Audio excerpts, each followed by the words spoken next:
Do you ever feel like you're one wrong move away from being exposed? Like everyone is about to realize how awkward you really are. Or maybe you're trapped inside your own head, replaying every weird thing you've ever said while life seems to move on without you. I get it, folks. I've had social anxiety as long as I can remember. It started out as selective mutism. I did not speak when I was outside of my house. It's like someone pressed the mute button on me. Selective mutism sounds like a cool X-Men superpower. It was not.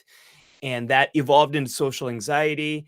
And it wasn't until I was getting my PhD in clinical psychology, treating kids who had social anxiety, that I realized I have social anxiety. I had selective mutism. So research is me search, and this is super personal for me. And this is why I try to give away as much information as I can, because I wish someone did that for me a long time ago. But when you struggle with social anxiety, even the smallest interaction can feel like life or death. Picking up the phone and answering it feels like life or death. Going down to the corner store and ordering something, getting something, um, trying to ask for help. When you are drowning in overwhelm, when you're behind on your work and the thing you need to do the most is ask for help, asking for help feels like life and death. You would almost rather not get help than ask for it because of social anxiety. But what if the problem isn't you, but the way you've been taught to see anxiety and confidence? What if social anxiety isn't proof that you're failing, but it's proof that connection matters to you? What if you don't have to erase your anxiety to build real, meaningful relationships? You just need a different approach, one focused on real confidence. That's what we're going to talk about today in this live stream. And for the folks watching in the replay, that's what we're talking about whenever you are watching this. We're going to focus on four things today. I want to talk about the most important mindset shift you have to make if you're someone who struggles with social anxiety. We're going to talk about the essential skills to connect with other people. And I'm going to share with you my favorite breakthrough quests. I call these quests, these are things you do to really build up the confidence. And we're going to end by answering all your Q&As as much as I promise. I got them all here. I'm going to get through them. We're going to do this. And if you're watching the replay, you want to be involved live and you want to be able to submit your question, join the community at braverwithanxiety.com and we'll get you in on the next office hours. All right. This is a interactive play along co-op adventure that we are on. So we're going to start by I'm going to ask you a question here. I'm going to open up this poll and I'm going to ask you this. You should see this now in the polls. How hard does socializing feel for you right now? 0 to 3, which is like, that's fine, totally easy, no sweat. 4 to 6, which is like kind of in the middle. Maybe sometimes it's hard, sometimes it's not, but it's not the easiest thing for you. Or 7 to 10. I want to see where we all are feeling right now. And I know it's kind of a weird question to ask because for a lot of people, it depends on the situation. N- I, I am not lying to you when I say I have social anxiety. I've had it throughout my life, but what has changed is the kinds of situations that are hard for me have definitely changed throughout my life. When I was a kid, it was almost like every single situation. And as I got older, it got really focused. It was certain situations were harder than others. Right now, I'll tell you, there's two situations that really make me nervous. One is when I'm surrounded by other psychologists or other quote unquote experts. I am terrified of saying anything. I did a collab with Dr. Mike about a year ago, or no, a year and a half ago. Folks, I was terrified of this collab because not only is he a peer in healthcare, he is also a super successful YouTuber. And I was terrified of what he was going to ask, of not being good enough, of him thinking I'm dumb. And it was terrifying. And then also for me now, In non-professional situations, I get really scared of going to my kids' friends' birthday parties.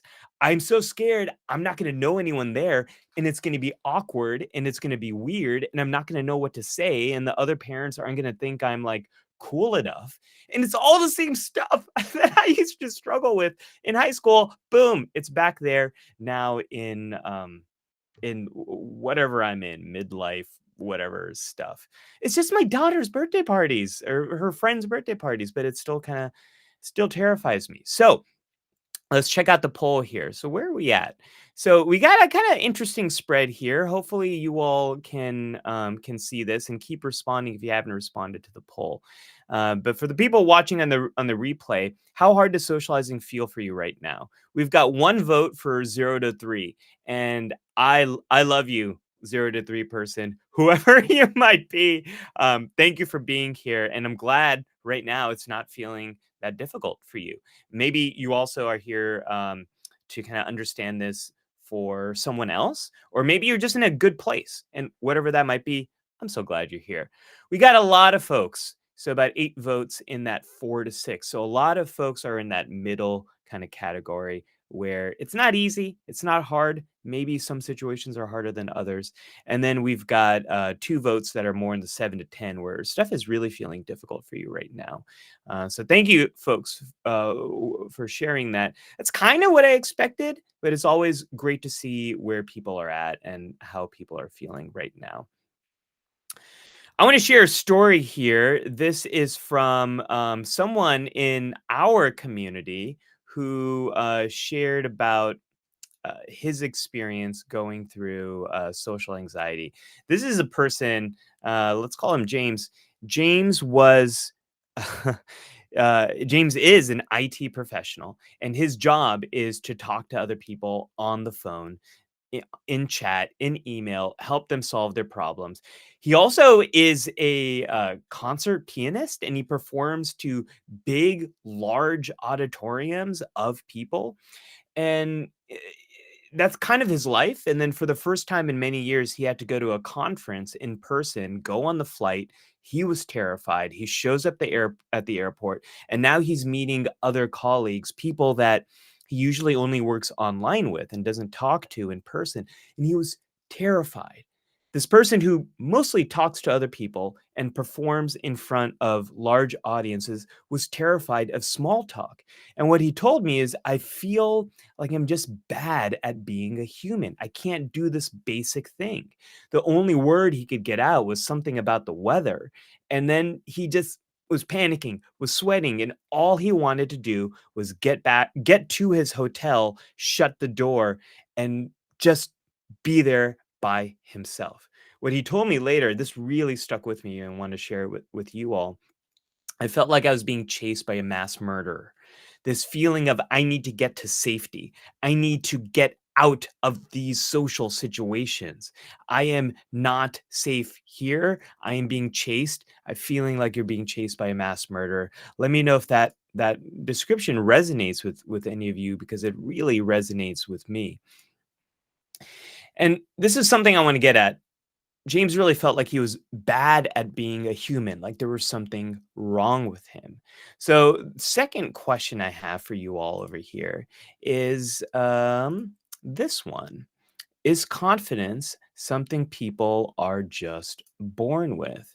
So, this poll is live. Is confidence something people are just born with? Yes or no? A lot of us tend to feel like I don't have this thing that other people have. I can't do this thing that other people can do. That there is something very different about me. And I just cannot function in these ways. And if I am in these situations, people are going to realize how weird I actually am. This is really interesting. The polls go like this. It's going back and forth, back and forth.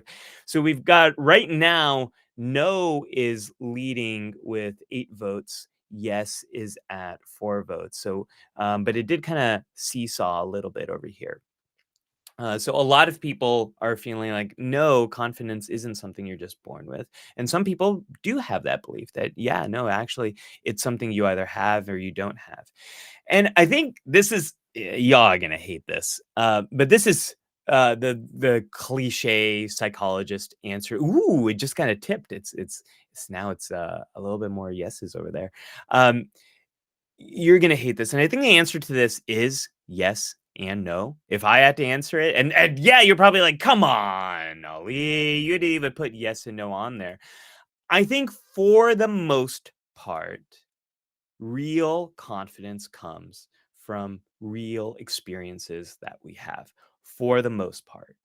At the same time, there are definitely people out there who are very overly confident and will jump into situations without thinking about those situations. A lot of how intensely we feel anxiety, something we call temperament, that is mostly genetic. And some people are born with the volume just turned up on anxiety. That's probably you and me. Some people are born with the volume turned down on anxiety. These people tend to be more risk takers. These people tend to be the ones who jump into situations without really thinking about them. Uh, they're the people who are more of our daredevils. But for most of us, confidence is something that actually comes from real gained experience. And the image here I have is of a very confident person on their bicycle doing cool stuff. I love gifs that gifs or gifs. I don't know what your bias is on that. I like gifs. I like gifs that have that perfect infinite replay where you can just like watch them forever. It's it's one of my favorite things. I send a lot of gifts and I use a lot of gifts, so I apologize if people aren't gift people. I've got I know some people that are more gift people, some people are more emoji people, and some people are more meme people. I definitely am a gift guy. So riding a bicycle is such a great example of how confidence develops. There's a real skill you have to develop related to how to use the bike, how to balance on the bike, and how to get up if you've fallen down. You don't learn all of those things overnight. Some of us do. Some of us are forced to. I learned how to ride a bike when I was 6 years old, and my brother kind of helped me, but I didn't have training wheels. I didn't have any of that. I just sort of had to like figure it out. I had a very different approach with my kids, where we did tricycle and then loosen up the training wheels on a training bike, and then um, have a regular bike and me hold the back and all of that. But anyways, there's all these different skills you have to learn. And the more you use them, the more confident you become. But eventually you fall down. Things get messy. You're going to get scrapes and bruises and it's going to hurt. And a big part of the confidence isn't I know how to do this. A big part of confidence is being able to get back up once you've fallen down. Once you do that, you're gonna become pretty confident at riding your bike, and you're gonna feel like you can start to get to the next level and do other weirder, wilder things if you want to. And this relates to social situations.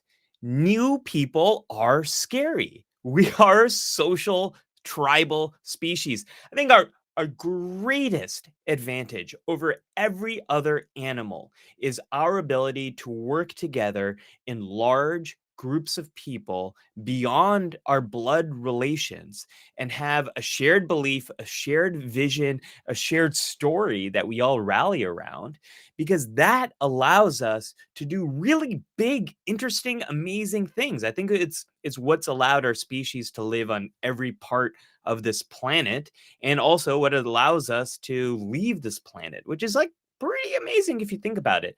It also leads to a lot of tribal problems, and it leads to a lot of conflicts in around the world, and that's a whole another office hour. Maybe we'll have some time.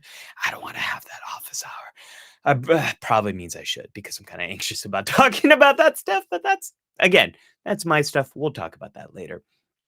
That new people are scary. We are tribal, and getting along with other people is really important to human beings. New people are going to be scary. Difficult conversations are going to be scary. Having attention on you is meant to be scary because when we're anxious, that anxiety it sharpens our focus. It tells us what to prepare for, what to think carefully about, what to not just stumble into, but what to carefully walk into. So, yeah, this stuff is supposed to be scary, but here's what happens with social anxiety it turns what should be like a level one difficulty, it turns it into the hardest setting on a video game. It turns it into such a difficult problem to solve. Like, and this is what people who don't have social anxiety or don't struggle with social anxiety, what they don't understand. They don't understand is me going down to the corner store and asking, "Do you have eggs?" That might feel like this, like a boss battle in Mario Brothers on the hardest difficulty. Whereas for most people, it probably feels like level 1. They don't even have to think about it. They might not even have to like pay much attention to what they're doing. They can just kind of walk through that situation. But for us, it feels like a boss battle. That's what happens with social anxiety. It makes these situations much worse. This is what happened to me throughout my life. More coffee. There isn't any one point in my life where I can point to and say, like, that is where my social anxiety started. I remember always being comfortable at home, but when I went outside, starting with elementary school, I would shut down. I would cry, I would not talk, and then my parents would sort of comfort me. And that was selective mutism and later became social anxiety, where I thought I was weird and strange. And I thought no one wanted to be friends with me. And I thought no one would ever want to be with me. I wasn't ever going to have a romantic partner. I remember one of my biggest fears as a middle schooler, which is it's like embarrassing admitting it, but like the thing I was most afraid of is no girl is ever going to touch me. Like I'm just that's it's never going to happen. Now, there's no one point where I can point to where or no one time where I can point to and say that's where my social anxiety started. For some people there is. Some people have a moment where they can say like that's where it started.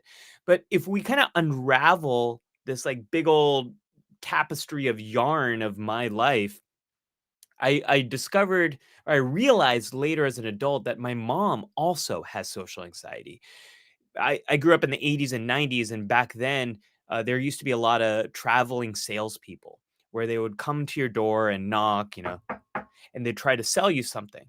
Anytime my mom heard something like that, she'd close the blinds, close the drapes, turn off all the lights, grab me, and go to another room, and we would hide until we were sure that those people had left. It was usually another part of the house where we could kind of look in at the door.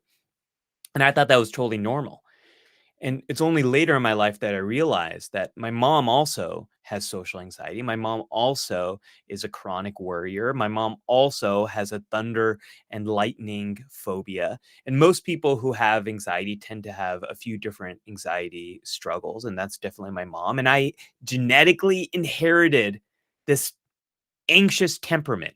Volume of anxieties turned up for my mom, volume of anxieties turned up for me, just genetics. And then what happened in the environment I was in? I was learning this is how we cope with those situations. When someone knocks on the door, you hide, you run for cover. This is what you do. What also happened in the environment that I was growing up, there was one specific situation where I was invited to this birthday party. I can't even remember the person's name, but it was this girl that sat next to me in second grade, and boy, did I have a big crush on her. and she was really nice to me. She wouldn't let she had this gigantic color pencil set. It was like over 100 color pencils. She wouldn't let anyone else use them except me. And I was like, "Oh man, she must really like me. She lets me use her color pencils because that's what things are like in second grade." She invited me to her birthday party, and I was so excited. Little did I know she invited the whole class, so I wasn't really that special. But when I show up, it's a pool party at her house, and I'm so excited, and I have my bathing suit on, and I just jump into the pool. And when I jump, my memory is that everyone starts laughing. And I get out of the pool, and I realize I jumped with my socks on, and people were pointing and laughing. I know I tell the story and people are like, "Oh my gosh, did your bathing suit fall off?" No, that would have been a whole lot worse. It was just my socks. But I was so embarrassed. I felt that heat of attention on me. You know what I'm talking about? Where you can it's almost like people are looking at you, and you can feel their eye beams on you. It's like Superman, and he has this heat vision, and everyone is shining their like the vision of their eyes on you. You can feel that heat. It's like your skin is hot and you're sweating, and you feel like you got to get out, right? I had that feeling. I called my parents. They picked me up. I left that party, and then I never went back. I stopped going to birthday parties. And this gets to the third problem over here. We have nature, genetics, how you're wired. We have the environment, what you learn and what happens to you as you're growing up. And then we have skills. I stopped going to birthday parties. And as a result, I kind of stopped learning how to deal with birthday parties as a kid. Oh my gosh. Folks, is this why I'm so terrified of going to my daughter's birthday parties? This is wild that I'm having this realization here with all of you. Oh my gosh. Um, maybe, but I'll have to make a note of that and talk to my own psychologist about that one. But I stopped going to these parties, and I didn't learn how to act around them. So when I start tried to go to those parties later when I was older in middle and high school, it didn't really work well because I didn't learn the skills. This is how all this anxiety stuff just sort of collides with each other. Here's the other thing that happens with anxiety. When you're anxious in social situations, and when you experience a lot of social anxiety, as we all do, your brain is actually interpreting the environment a little bit differently. Hold on. Simon said something here. I feel like I need to read your comment, Simon. Where is this comment? Oh gosh, it's not letting me read it right now. It's not uh why is it not letting me? Okay, I'm gonna come back to the comments, Simon, but thank you for what you said, and I will check it out. And just it's this weird scrolling thing. Okay, no, I got it. Okay. Try to go to the party next time without socks. If you don't feel nervous, then you're all right. That was the reason. If the weather's nice, I could definitely go in my sandals. I can definitely make that work. Pretty common thing here in California. So when you're socially anxious, you are not seeing the same environment as people who aren't socially anxious. And what do I mean by that? Well, when you have social anxiety, which we all do, everyone does, even people who aren't on this office hours, we all get anxious in certain social situations. New situations, meeting new people, high stakes, like giving a really important presentation, a big day, like when a lot of people are around you for some special occasion, things like that, a lot of attention on you. Everyone's going to get anxious in those social situations. But people like you and me, we get socially anxious in everyday situations, and our brain interprets other people differently. It sees this image that you're seeing here of all these different kinds of faces here. People with social anxiety, not only do they zoom in on threatening faces, so they might see someone who looks bored, and they might totally zoom in on that and personalize that like this person is bored because of me. Not that like maybe they're sleep deprived or maybe, they genuinely don't want to be here and it has nothing to do with you. But you zoom in on that. And then also what happens is someone who might have a neutral expression, like they might just kind of look like this, not smiling, not frowning. They're just kind of neutral, which is actually what most people look like most of the time. When you're socially anxious, you interpret a neutral face as a threatening face, as danger, as hostility, as judgment, as rejection, as embarrassment. That this person, this blank face that is really neutral, when you're socially anxious, you interpret it as a threat. And that just makes your anxiety even worse. So, what do? We try not to look at them. What does that do? It pulls you even further away from the situation. You want to avoid that situation. You want to get out of it. You get lost in your thoughts. That person thinks I am such an idiot, right? All that mind reading. So many of us, when we have social anxiety, we think we're like Professor X, that we can read people's minds. They think I'm dumb, strange, weird, blah, blah, blah. We're going to talk about this stuff in a moment. We get stuck on that, right? We get stuck on like the physical sensations in our body, the sweating. Folks, it is a big anxiety adventure thing that I am doing here with you today, that I'm just wearing this one layer of shirt because I always, always sweat a lot whenever I do a live stream. And maybe I feel more safe not wearing a jacket because this is a darker shade. But if you ever see me give a talk, I will almost always have a jacket on because I get terrified of sweating so much because I just sweat so much and I don't want people to see that. And so I try to do that to sort of accommodate that. But we get lost in those thoughts, in the physical stuff. We want to get out of the situation. And the reality is most people actually have a neutral expression, or most people do not care about you. Most people are very neutral about you. But when you have social anxiety, you focus in on those threats.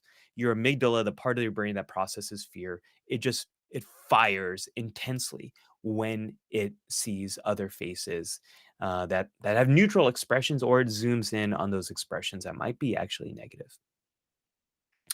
And then what do? We think other people are sus. We think other people are threats.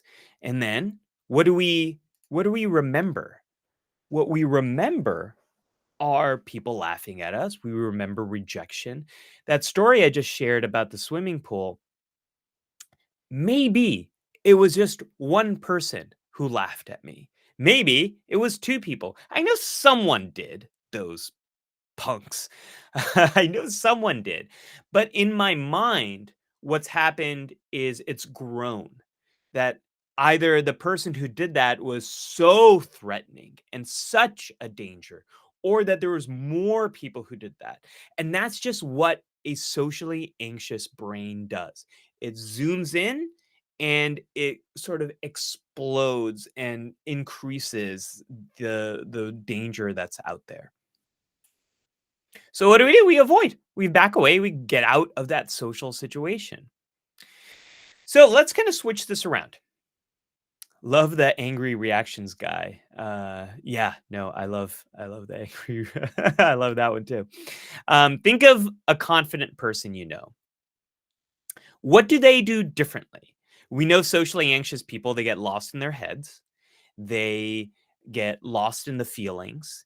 They get lost in this whole internal universe of distress and they avoid, or they stick with that situation, but they don't do it well. It's not just talking to other people, but sometimes it's performing. So maybe you're an artist or an athlete, or you have to give a presentation, and it's in those situations that you get really socially anxious. I have a very good friend of mine, and he does not identify as having social anxiety. But he told me, "Hey, Ali, I was reading through your stuff, and I really think I have performance anxiety." I was like, "What are you talking about, performance anxiety?" And he said, "Anytime I have to interview for a job." Well, actually, anytime I have to be interviewed in my job. Actually, anytime I have to do Zoom or Skype, Does anyone do Skype still? Zoom or WebEx? Anytime I actually feel like I have to perform in my work role. And I said, uh, Jamie, I think that's social anxiety, man. I think you're it's specific to this situation, but I think you're having it there, right? So we know what people who struggle with social anxiety do, but what do confident people do differently? And I'd love to hear your comments over here. When I think of confident people, I think of Ryan Reynolds and Hugh Jackman. These two people just seem to exude charisma, and one of my favorite things last year was watching all their press for Deadpool and Wolverine. It was just so nice to see them having this constant bromance with each other. Um, and so I'd love to hear from other people. What are Oh, Bob is in the chat. Bob, good to see you. Bob and I go way back. Bob, love seeing you over here. Um, Simon says, but are we affected by looks or what we think other people think about us? All Or can it also be you are hard on yourself and you notice all of your defects? So thank you for that question, Simon. And if anyone has a question, feel free to put it in the questions. I think people can submit questions and then vote them up and vote them down, and that way I can get to all the questions at the end. So please feel free to do that, Simon. I think it's a little bit of both. I totally think when you're socially anxious, you probably seem less attractive. And we'll talk about why that is in a moment. And there's a lot of research that shows people who are highly attractive, people tend to treat them better. But most of us are not that outlier. Most of us are not celebrities. And I think most people are pretty average. Most people have average social skills. Most people have average attraction. Most of us are right in the middle. And when we get stuck in anxious loops, we do things that do make us seem less attractive. Like we don't have eye contact. We have this thing in our brain, the fusiform gyrus. Its primary job is to recognize faces. Neurotypical people are really wired to look at faces. We're wired for eye contact. And if we're going to talk about eye contact stuff in a little bit later, but we're wired to look at faces. And if you aren't looking someone in the face, if you're not making eye contact, they're going to seem like you're not. They're going to think you're not interested in them. It's also going to make you seem less confident. And that person's probably not going to talk to you. That person's not going to engage with you. So in that way, you're making yourself seem less attractive. And for almost all of my elementary, middle, and high school life, when I was experiencing social anxiety, my go-to move was to hide, which you can't tell in this video, but I'm 6'2". I've been the tallest kid in every class I've been in since I was a kid. I was stuck out. I could not hide. It was impossible for me to hide. If I was late to something or if I was trying to hide, I just stuck out even more. I couldn't sneak in anywhere. And so, uh, what I always tried to do was make myself not stick out. And in doing so, I looked really like I didn't want any interaction with other people. And so people then didn't interact with me. So, I hope that answers your question here, Simon. Um, Maham says, I believe confident people could be colon, and then it doesn't display the rest of that. Maybe I'll see the rest of your comment in a moment. Tella says confident people seem to be comfortable around others. Yeah, okay. So they're just comfortable in social situations. Martin says confident people seem to have thick skin.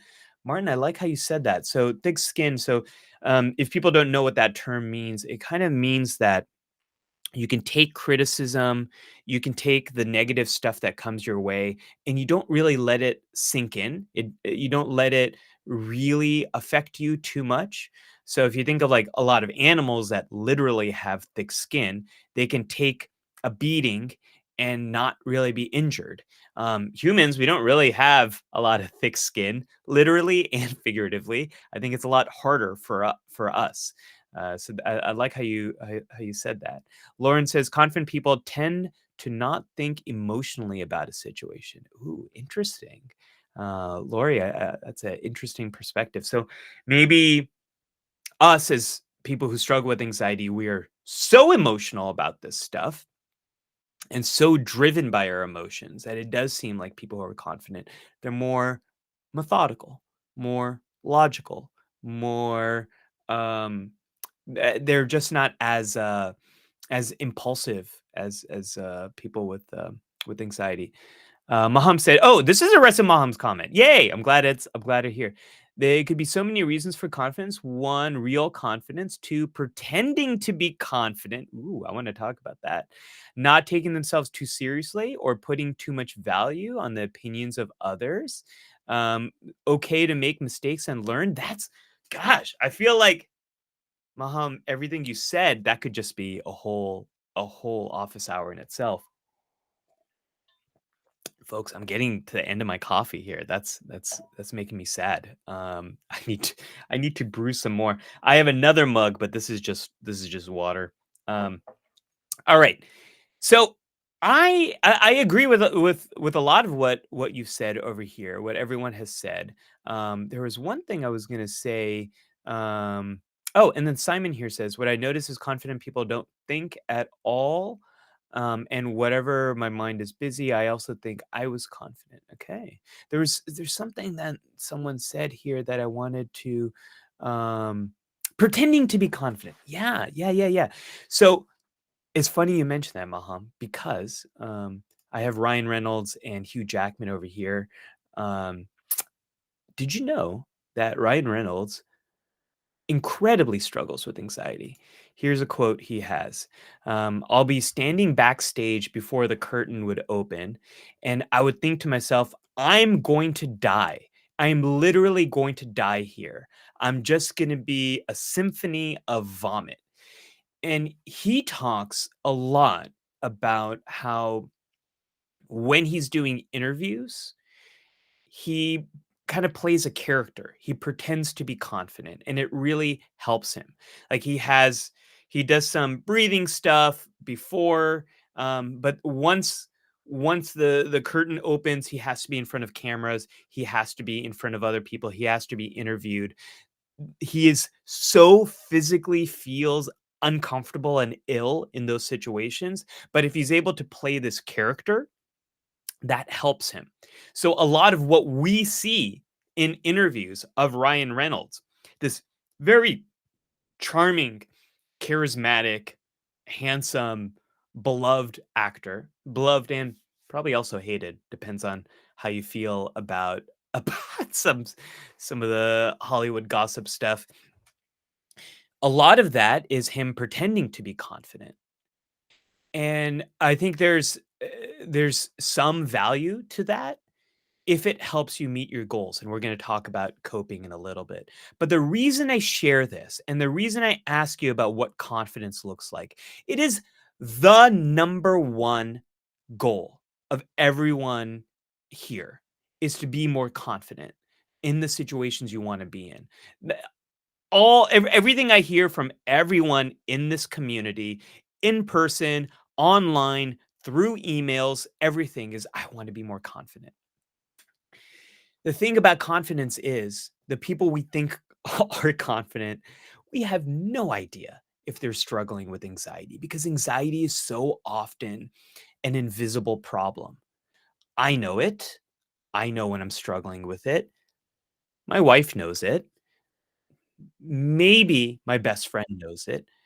But most other people have no idea if I'm struggling with anxiety or not. The number one place on a day-to-day level where I experience social anxiety is when I have to ask a question in a class. I'm not in many classes anymore, but if I'm talking to someone else, asking a question, asking my daughter's teacher a question, my son's teacher a question at a store, asking for directions, stuff like that. The moment the idea comes of asking a question, my heart starts racing. It's like pumping like it's gonna pump out of my chest, and then I'll start sweating in the armpits, and I'm like, "Ah, this is my social anxiety again." No one else knows that. No one else knows that. And on the outside, people might think I'm this confident guy in these situations, but inside I'm terrified. So we have no idea if people are struggling with this. And often a lot of other people that are in your lives might not know either. And here's the thing about these kind of social situations is uh, a lot of people are so afraid of awkward situations. Oh, hold on. Bob made a comment here. Is there a difference between confidence and feeling safe and secure? Ooh, Bob, that's a I'm gonna save my answer for that for later because I've got that. I got you, Bob. I see you, and I'm coming for that question.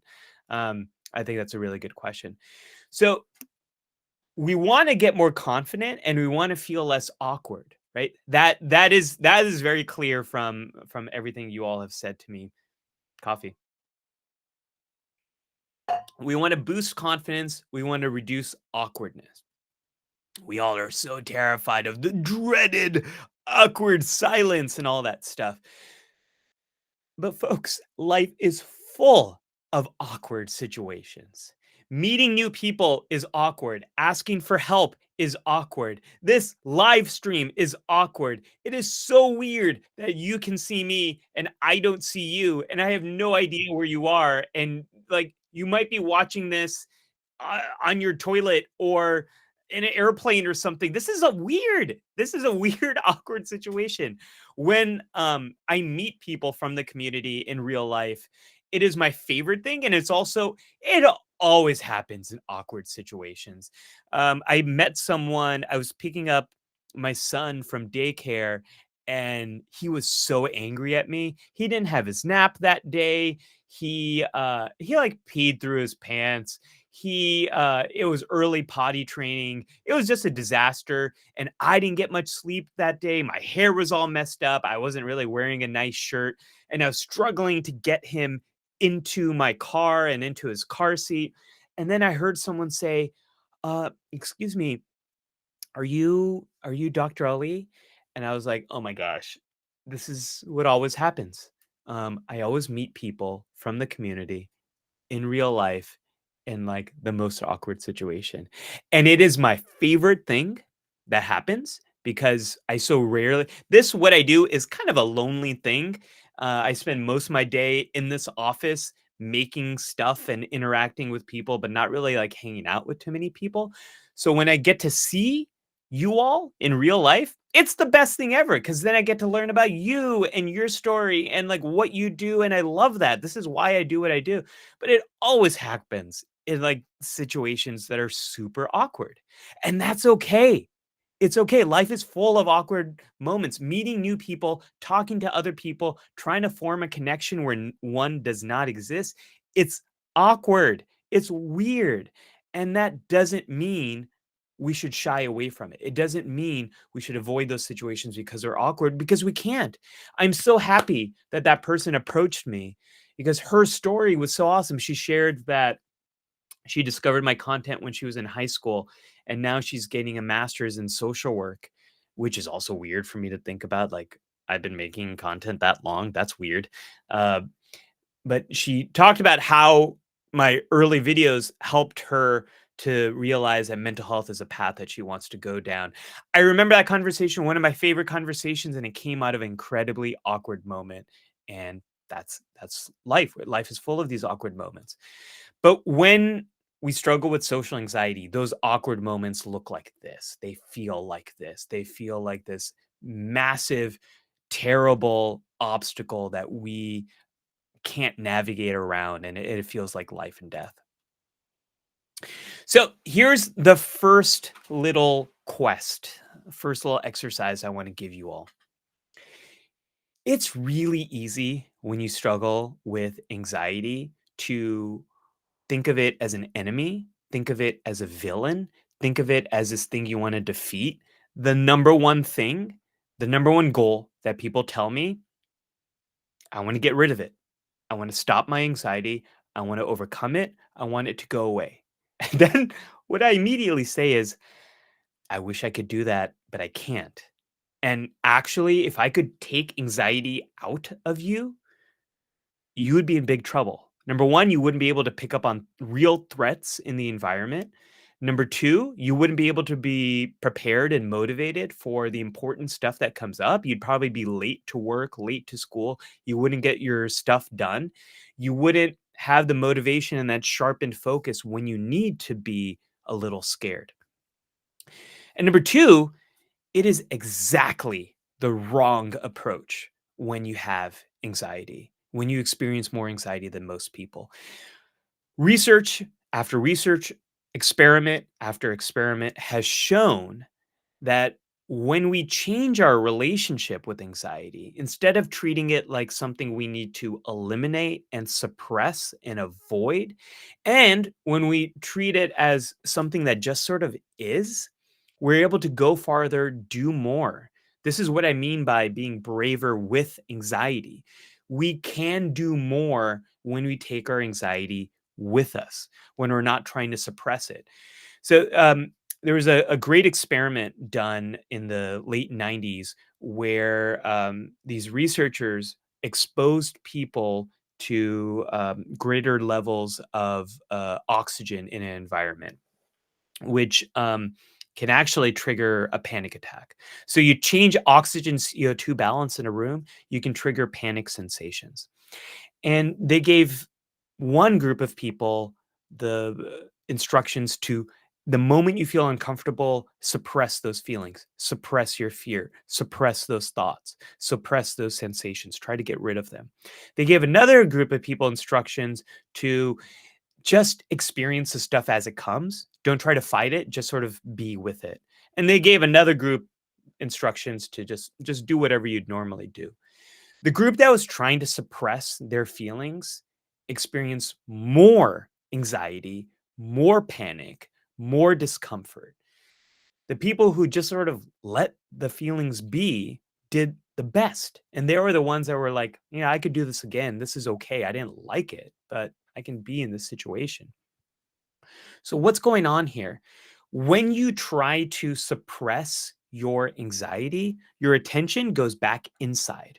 It goes towards everything that's happening in your body, and you get really vigilant about every sensation on your body. You become super aware. The spotlight goes, instead of out here in the environment, the spotlight goes in on you, on what's happening inside of you. And you start to focus on your thoughts. You start to replay your thoughts over and over and over again. Why this is so destructive for social anxiety is when we're trying to be social, we want to focus in on other people. We're going to talk about that on all the social skills here that you need to really master to deal with social anxiety. But like the biggest stuff with social anxiety is about focusing in on other people. But when you try to suppress these feelings, you focus in on yourself, on what's happening in your body, what's happening in your thoughts. You're not able to hear what other people are saying. You're not able to listen to them. You're not able to have that conversation, and you're not able to think of what to say. It's also seems to be a lot of work because you're not just trying to suppress what's inside of you, but you're trying to suppress your facial reactions. You're trying not to look like you're anxious. So instead of doing that, how can we approach anxiety differently? I really like to approach anxiety as if it's an overly dramatic friend of mine that, like, and just like yeah, I have a few of these real friends in my life who are super dramatic. And if they show up to my house in a panic, I'm not going to kick them out of the house. I'm not going to say, get out of here, anxiety. I hate you. That's not how you treat a friend. What you say, like, I know you are sounding all the alarms right now, right over here. I know you're looking out for me. I don't need you to make all these predictions right now. I can handle this. Okay. That's what I try to tell my anxiety. So I want you all to share in the comments if you'd like, what is one way in which you can talk to your anxiety in a kindler, that's not a word, in a kinder way, in a more gentle way, in a more honest way, a way that befriends the anxiety instead of treats it like a villain. So let me know in the comments here if you have one way that you like to talk to your anxiety. Um, that's a bit kinder and a bit gentler. So that is the mindset shift. You cannot get rid of anxiety. Anxiety is something that we have to experience.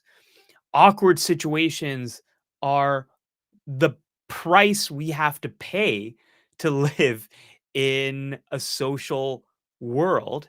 They're unavoidable. And we need anxiety to help us focus in on the situations that are really important to us. We need anxiety when we're meeting new people. We don't know if they're safe or not, or if we should invest in more in that. So these are the things I want you to think about.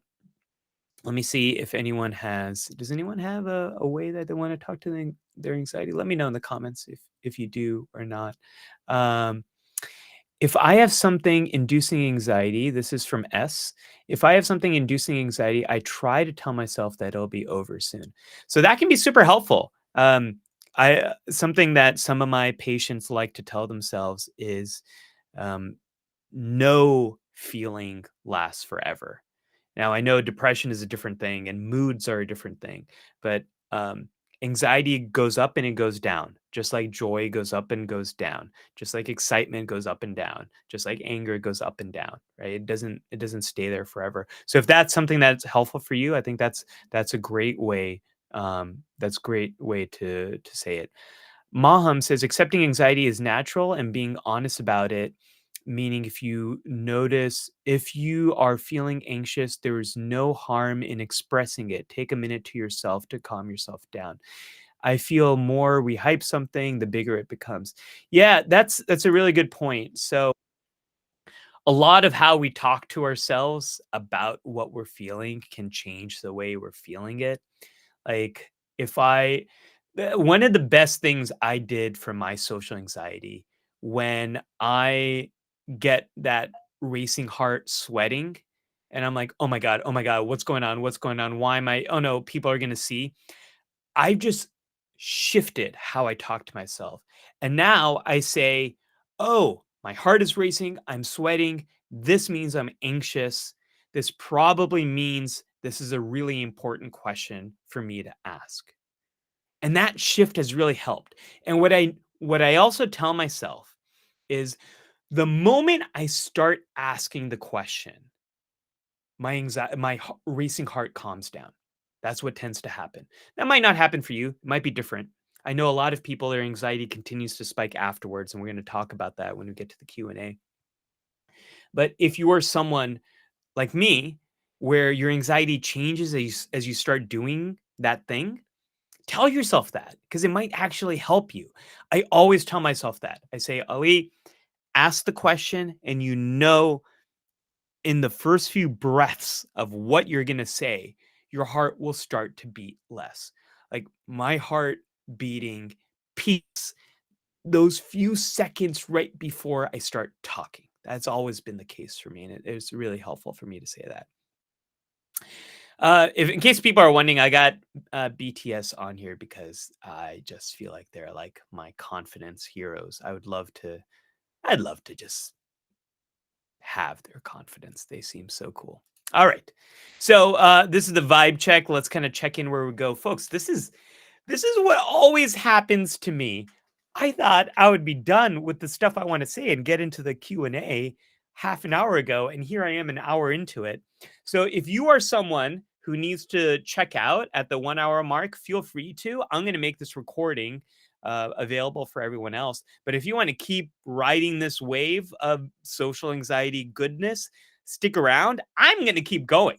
I promise you, I am going to answer at least all the questions, the first 25 questions I got. I'm aiming to answer all of them. I don't know how long this is going to go for, but I want to keep going. Hope you all are having fun here too. And be sure you all do submit your questions into the live Q&A stuff if you've got questions, and we're going to get to them. All right, let's keep going. So here's a question I have for all of you here. Let me go back to our polls and want to ask this next poll question here. Launching this question. All right. What's the hardest part of conversations? Is it for you right now? Starting them, keeping them going, feeling comfortable, or ending them? What are the hardest part of conversations for you? I'd love to find out. Let's see. We got the let's see as answers are coming in over here. Okay. Boom. This is so exciting for me. I feel like I'm like a commentator at like some kind of like sports event. I'm totally not a sports person, but I want to be like, and starting them is in the lead, and coming up from behind is keeping them going, and in third place here is feeling comfortable. It's changing, and no one is saying ending them. Ending them is in last place. Oh, tough show for ending them. I don't know. Is that what they do in sports? I don't know.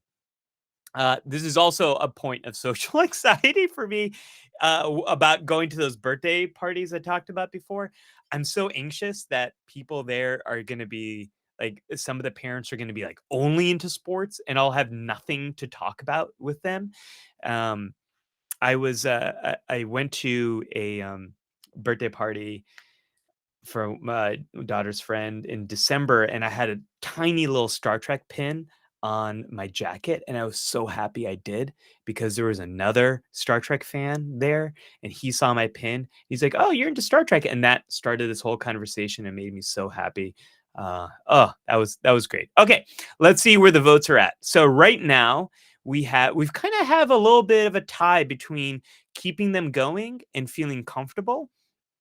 I'm a little surprised because in third place, starting them. I thought starting them would be in the lead. No one is saying ending them, which is funny. A lot of times when I work with people, they start out by being so anxious about starting conversations, and then people can get better at starting conversations, and then they quickly realize they have no ability to end conversations.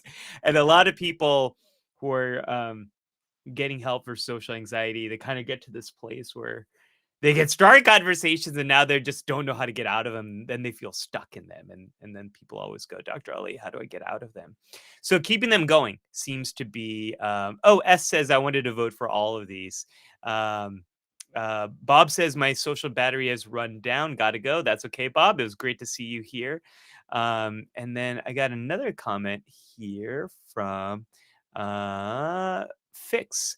Finding something that is interesting for me because nothing feels interesting in this moment. I literally can't focus on that feeling that tells me what is interesting. Okay, we're going to talk about that in this section on how to deal with that. Awesome, folks. Love your responses over here. So here is what you all told me. I asked in the survey for this office hours what situations are really hard for people, and here's the data I got back from all of you. It was pretty clear that a lot of social situations are difficult, but if you look at the top 10 over here, number one is going to social events where I don't know many people was the winner in terms of most difficult. Starting conversations was up there, being the center of attention, keeping a conversation going without it feeling awkward, as many of you mentioned over here. Speaking in front of a group, people are not fans of that. Being assertive, so that means saying no to someone or asking someone to change what they're doing. These are not situations that people really like being in, and you can kind of read the rest over there. Dating was on the list as well at number 7. So if we think about this is something that I think a lot of people who don't have social anxiety don't understand.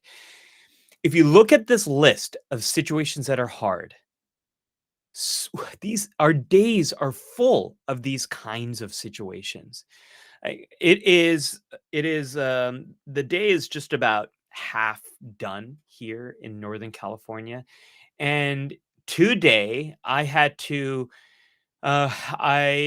see my neighbor as I was walking my daughter to school. I ran into my daughter's teacher and I had the awkward moment where she had emailed me and I hadn't emailed her back, and I saw her in person. And then I was walking home and there was the principal of the school, and I didn't know if I should say hi or not to them. And then one of my daughter's friends' dads, I saw him on the way out. And sometimes he and I walk together. But today I wanted to actually go to the coffee shop. So I have a big coffee. And I didn't know if I tell him that or not. So I just sort of walked the other direction. And then I was in line for the coffee and I had to talk to the barista. And then there was someone in front of me that had a friend behind me, and they were kind of talking around me, and that was awkward and weird. And then it was coming back, and then it was this. But just that alone, how many social situations just are on that list that I just mentioned? And if I am struggling at a high level of anxiety in all of those situations, I'm going to be so incredibly exhausted. I'm going to be overwhelmed. I'm going to be drained. And it's going to feel like so much effort to go outside and to do all that. People who don't have social anxiety don't understand how much of the day is full of social interactions. Even if you're using a phone to get a car ride and order food, there's still emails and texts and that awkward interaction where you have to still pick up the food that you had delivered. There's no escaping social interactions, and that's why when we struggle with social anxiety, it's just so difficult. So I got this list here. I hope you don't feel alone in your struggles, because many of us are struggling with these kind of situations. And I was about to ask you all to raise your hand. I guess you can raise your hands in this. I guess there's an emoji feature here. So raise your hands if you're a Mario Kart fan, as I am. I think it is the greatest multiplayer game ever made in person. Lori raised a hand. Lori and Jake. Yes, yes, yes. Oh man, I'm seeing. Oh, there's so many Mario Kart fans over here. Fix, Lena, uh, Kesha, Iris, or is it Kashia? Kesha or Kashia? I never want to mispronounce the names because so many people mispronounce my name and I hate it. This is so cool. It's so cool to see S is also a fan. Lots of Mario Kart fans. Okay. If you don't know Mario Kart, you're in this race and people can pick up items and then they can throw items. They can like throw banana peels at you and then you like spin out, or you can take a power boost like a mushroom that makes you go super fast. But there's these ink things. People can throw ink at all the other racers. And when ink is thrown, you can't see your whole screen.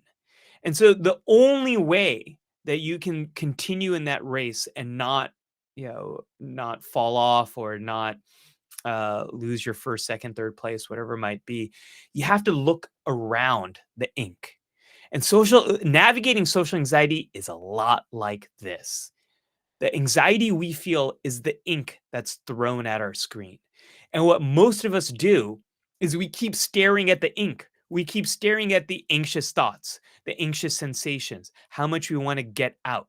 But the way through social anxiety, the way to get confident with even when you're socially anxious, is to learn to navigate around the ink.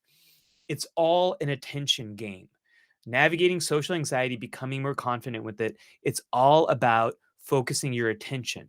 You can't control whether a situation is awkward. You can't control whether you get anxious or not. Anxiety is going to do what it's going to do, and you're braver with it than without it. You can go farther and do more if you don't fight the anxiety, but you kind of recognize it for what it is and you move forward and you learn how to navigate around the ink.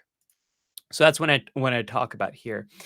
Um, I'm really curious before we get into these like essential social skills. Is there a time when you had a really good social interaction?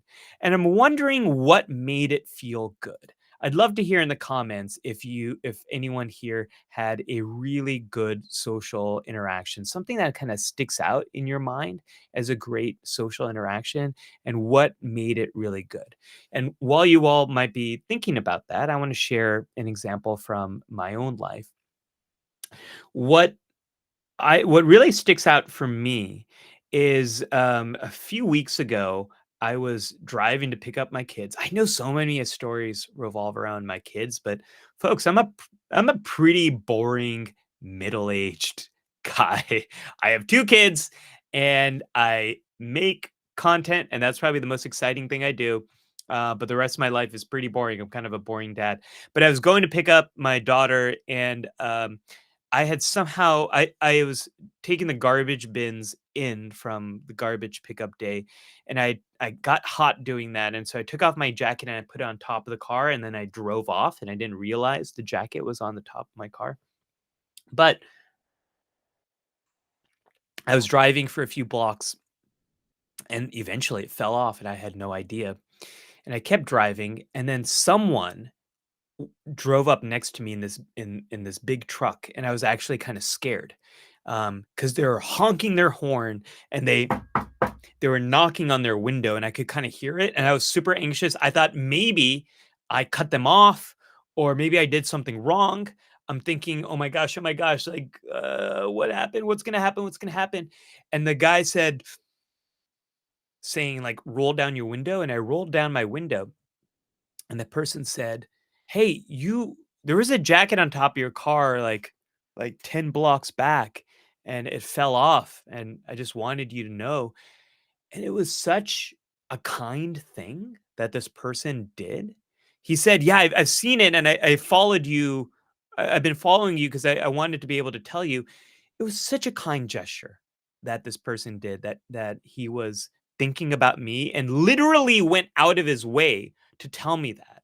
It would have been easy not to do that, and it's very awkward to try to get someone else's attention in a car. We all had our windows up and stuff, and I was so thankful that this person did it, and I still remember that moment, and I got the jacket back. It had, like, tire marks on it and all that stuff, and that Star Trek pin that I mentioned, it was destroyed. It was on that jacket, and it got destroyed.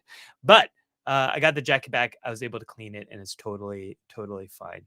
Um, let me see. Simon says, I went to an interview and at minute 1, I was told that they already hired someone. So if I wanted to go back home or keep interviewing and ask about what they do and see the company. And I thought, well, I'm already here, so why not? I did the interview, asked many questions. My nervousness was 0.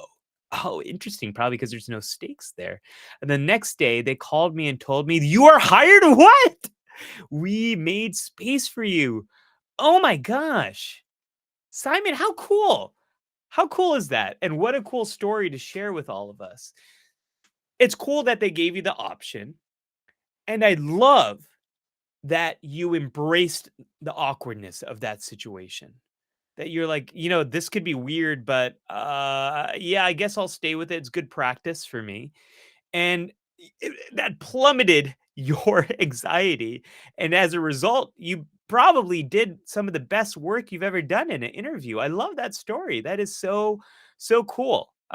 Cool of you to embrace that, and also cool of them to give you the option over there. Bob says, when I was mentoring, tutoring high school students in STEM subjects, the students read my anxiety like I was an open book, and they supported me with it. That connection also helped me be a better mentor and tutor. Oh, Bob, I love that. And I often talk about how invisible anxiety is. And for some people, it's very obvious, right? When I used to live in New York, I did a lot of live performances, not because I like live performing, but because I really feel passionately about sharing what I know with others. And what I have realized is, with the exception of maybe live comedy, when you are giving a talk, when you're performing, the audience is rooting for you. The audience does not want you to crash and burn. The audience wants you to do well. Um, and if you're someone who is struggling or anxious or uncomfortable, most of the time people's heart goes out to you and they want to help. And so that's a great example, Bob, of how you experienced that and how it probably made for some really great relationships there. I think one of the greatest gifts we can give kids is as adults is to teach them that we struggle too, that we've made mistakes, that we've had failures, that we've messed up is such a beautiful gift that you can give other people, because kids often think that, like, if they've messed up, they're alone in their struggles, that everyone else has their act together. But they're making these mistakes for the first time, and us as adults, we've made these mistakes many times, and we've learned from them. So when we share our mistakes or our struggles or our anxiety with other people, usually it kind of helps them. Um, Let's see. I'm gonna take one more. Aniket says, when I went for a jog with a few people from my gym whom I don't know much, I cracked a few jokes and they laughed and they made me feel and it made me feel good. I kind of have humor as a parameter in my mind to judge my conversation with someone. If they are all smiles and laughs, then I've done well. That's really cool. That is really cool. I love that. You put yourself in that situation, you took the risk of making jokes, and it kind of connected. I often get feedback in meetings that people think I'm very funny. I don't think I'm very funny. What I do think I do a lot of is I do think I crack a lot of jokes. And I just kind of I've learned that if I say the thing that's on my mind out loud, people often laugh. And I have learned that people like that, and so I do that more. But I crack a lot of stupid jokes that aren't very funny. Not offensive, but just don't land. They're like a lot of dad jokes. Um, but people tend to like it when they do land. So I think I'm just someone who takes a lot of swings, and I don't get that many hits. But when I do, they kind of go far. Um, let's see. Okay, let's keep going. Let's keep going here. So it sounds like what is going really well in all of these situations and all the good social interactions is good feedback from other people, is having a real connection, whether it's a joke, whether it's that person opening the window and saying, like, hey, I noticed you left your jacket out there, whether it's tutoring kids and them being supportive of you. You see here that there's a little bit of risk. There's risk in knocking on the window, try to get someone else's attention. There's risk in cracking a joke. There's risk in tutoring other kids when you're terrified of it and knowing that they can see your anxiety. Risk is inherent in every social interaction. And if you look at these social interactions that have been good, someone is taking a bit of risk. And the other thing that kind of sticks out is we're all like these puppy dogs. We all want a little bit of attention. We all want people to kind of listen to us. We all want people to just recognize us. This is one thing that I hope you can take from these next few skills I'm going to talk about is so many of us with social anxiety, we get lost in our own heads, thinking everyone else must think I'm such a loser, I'm so weird, I'm so strange. And the reality is, everyone else is thinking the same thing too. We are all so stuck in our heads, thinking there's this audience of people around us who are judging us, when everyone is just kind of thinking about themselves. Most people are just thinking about themselves. And most of us just want a little bit of kindness and attention from other people. So that's at the heart of these skills that I want to talk to you all about over here. The first one is the nose trick. So I was talking before about the fusiform gyrus. We're wired for facial contact, for eye-to-eye contact. Neurotypical people are, at least. If you're on the autism spectrum, if you have some people who have ADHD, other neurodivergence, you might not be wired for eye contact. And in fact, eye contact might be very overwhelming for you. So one of the things we actually learned from the autism spectrum is it's very helpful to do the nose trick. People who are on the spectrum often don't make eye contact, and eye contact is very weird and strange. If you talk to someone on the spectrum, they'll say, "I don't even know how to do this. Which eye do I look at? Do I take turns looking at each eye? Do I look at the middle of the eyes?" It's not a natural thing. For people who are more neurotypical, it is a natural thing. And if you have social anxiety, it's an overwhelming thing. Remember, social anxiety, you see a face and you get flooded with fear if it's a neutral face, and if it's a face that seems boring or upset, it's very, very easy for your brain to just zoom in on all those details, so it's very difficult. So if face contact is very difficult for you, the first social skill you gotta master is looking at people in the nose. You can look at them right here in the nose. You can look at them here in between the eyes and the bridge of the nose. You can look at the eyebrows or one eyebrow. You can look near the face. You don't have to look right in the eyes. Find a spot that feels manageable to you. Most people on the receiving end of this won't even realize you're doing it.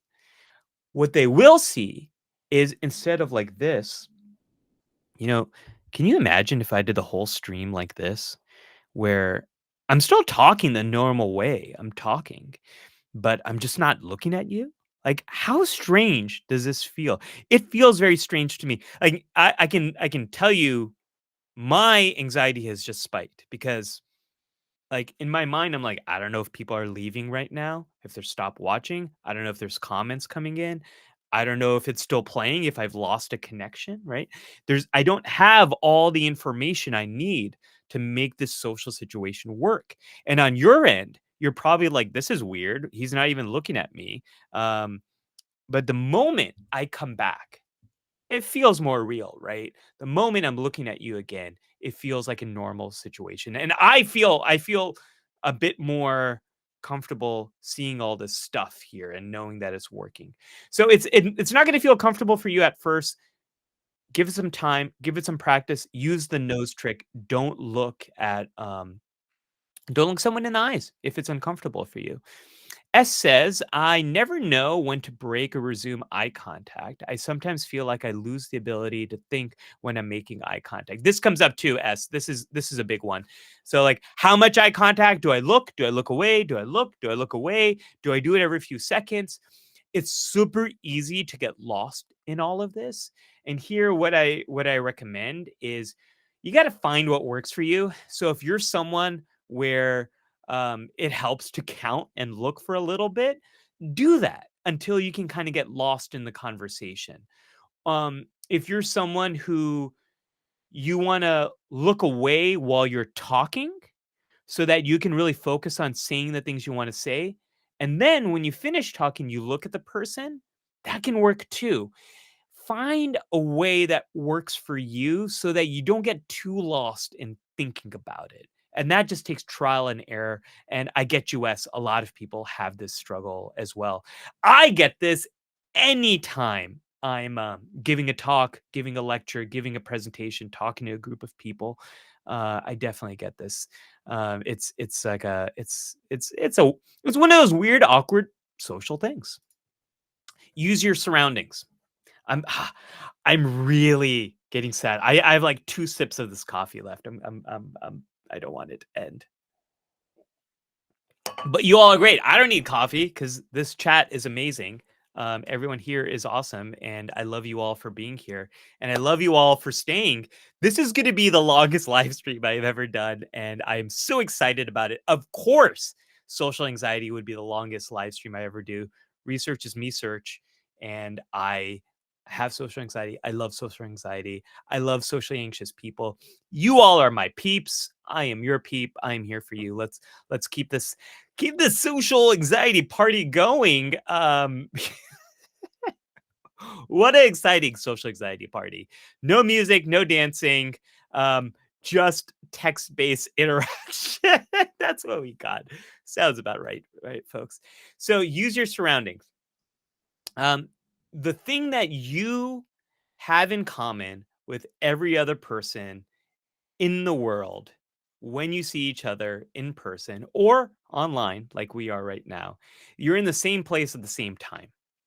You can use that information, you can use those surroundings to start a conversation. So if you are here in my studio office, you could use any of the stuff I have to start a conversation. In fact, that's why I usually keep stuff here is if anyone comes in, they can it can spark a conversation. So, let me give you a little tour what I have over here. I've got the Millennium Falcon. One, it's not even focusing here. I'm gonna have to do. There we go. Did it focus? See, it's focusing on my. I got face priority, but there's the Millennium Falcon over there. We could talk about Star Wars. I also have. I'm such a geek. I've got Godzilla right over here. Godzilla is hanging on to Deep Space Nine, my favorite Star Trek series. I've got oh my this is a new popular edition.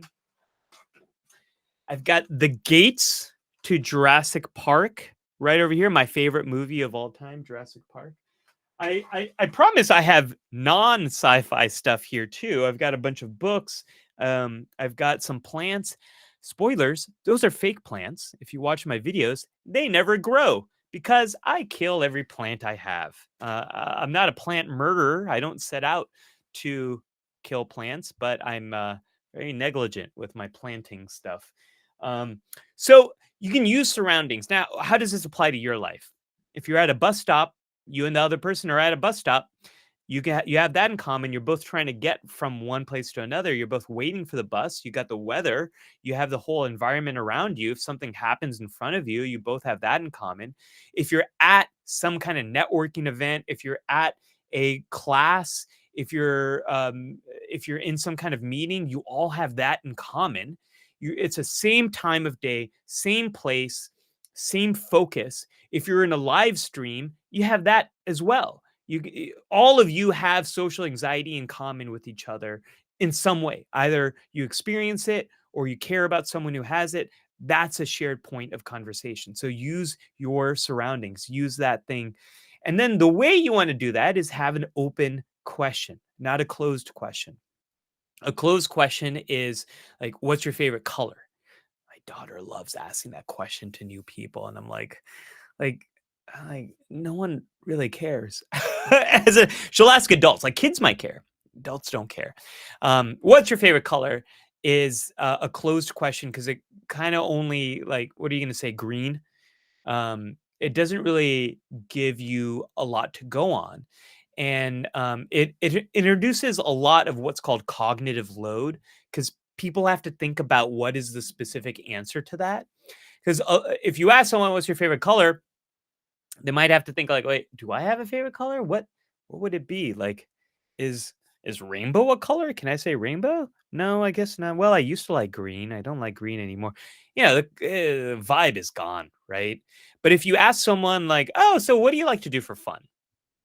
Well, that's an open question because there's a million different answers that the person could give. There's no right or wrong answer. There's no yes or no answer. There's a wide variety of answers. So you don't want to make someone feel like they're in a court case where they're a witness and they're having to answer these very specific questions. You want it to feel like an open question.